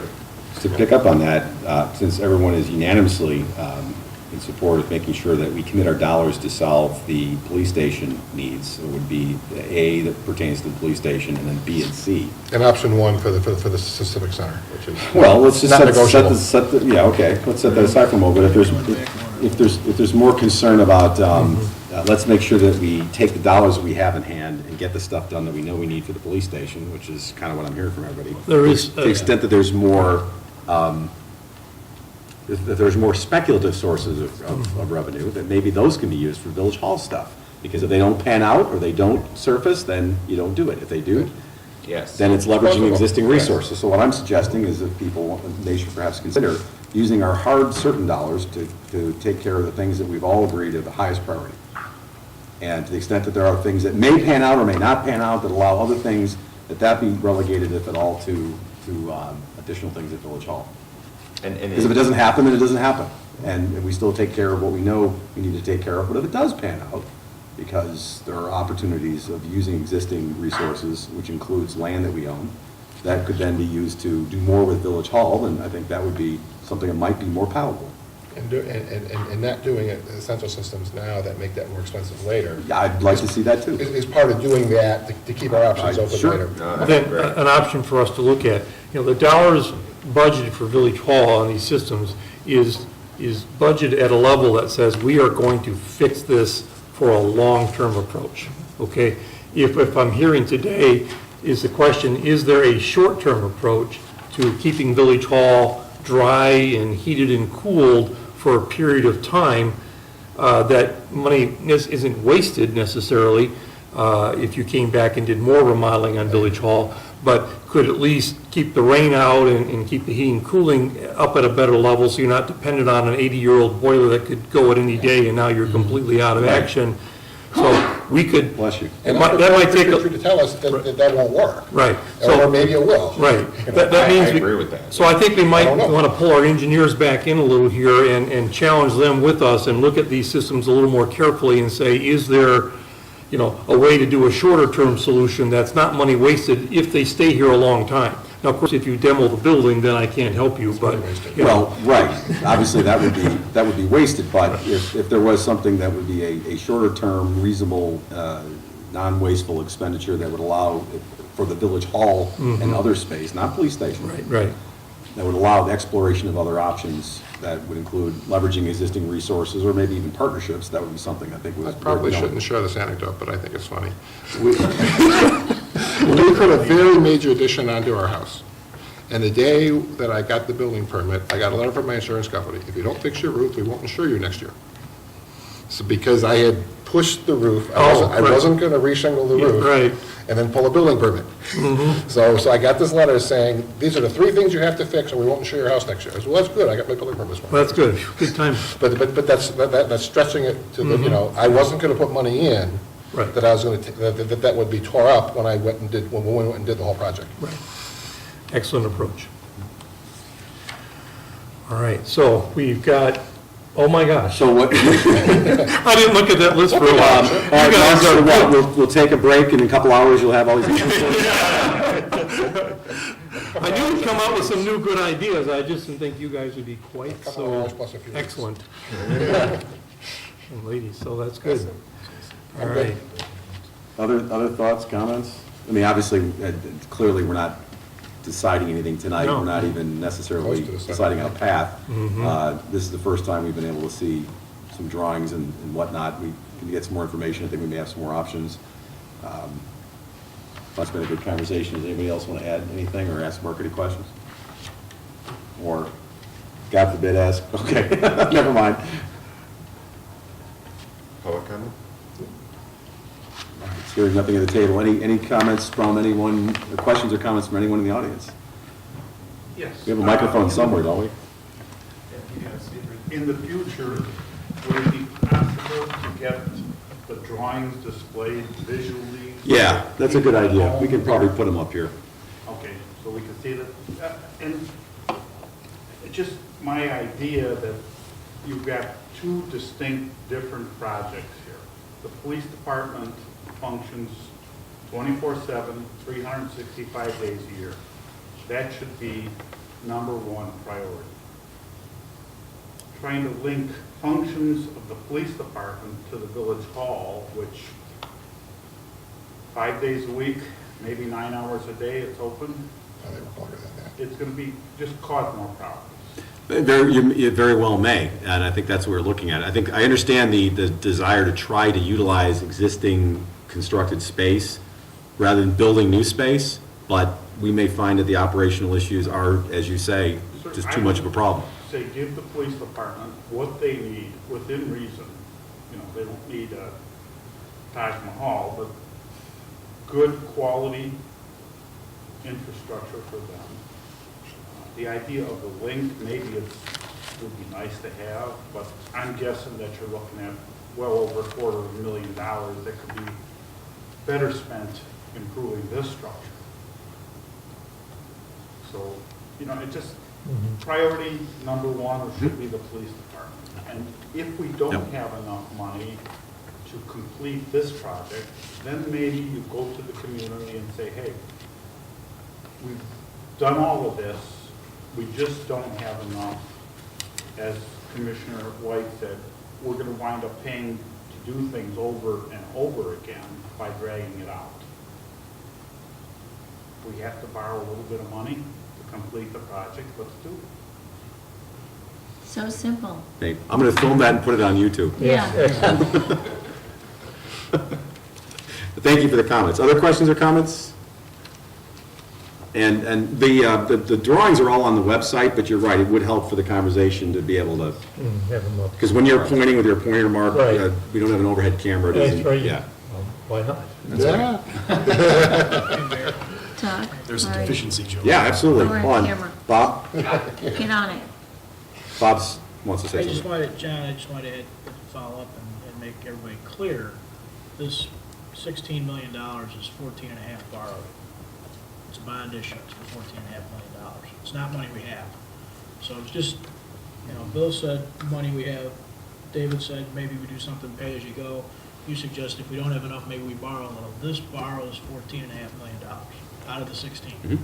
Just so we're out there. But just to add, that's correct. But to add on to that, there are revenue streams identified that would pay for that debt service. So it's not as though that 14.5, we'd have to go find new revenue for it. That's supported by existing revenue streams. So yes, we're bonding out to get the cash now, but we have existing revenue services that would pay that debt service with no new revenue streams. Old bonds. So yes, we're leveraging existing revenue streams to get more money earlier, but it's not going out to have to find new sources to pay for the debt. And that comes because old bonds have been retired. I hope you don't need a motion to tell me what to do tonight. No. Sorry if I... No. Let's try to summarize this. I already got the hand signals. I already got the hand signals. I already got the hands, no. We already got the hand, and that's not debatable. We already got the hand signal from the stage manager that there's sufficient information from this. Any questions you have? No, this was very helpful. Thank you for your attention and real involvement here. Then the only thing that's left is item 14. Do I have a motion? Motion to adjourn. So, second. All in favor? Aye. Any opposed? None. Thank you for watching. Thank you for your interest. Thank you for participation. Good night. I'm sorry, move previous question on motion.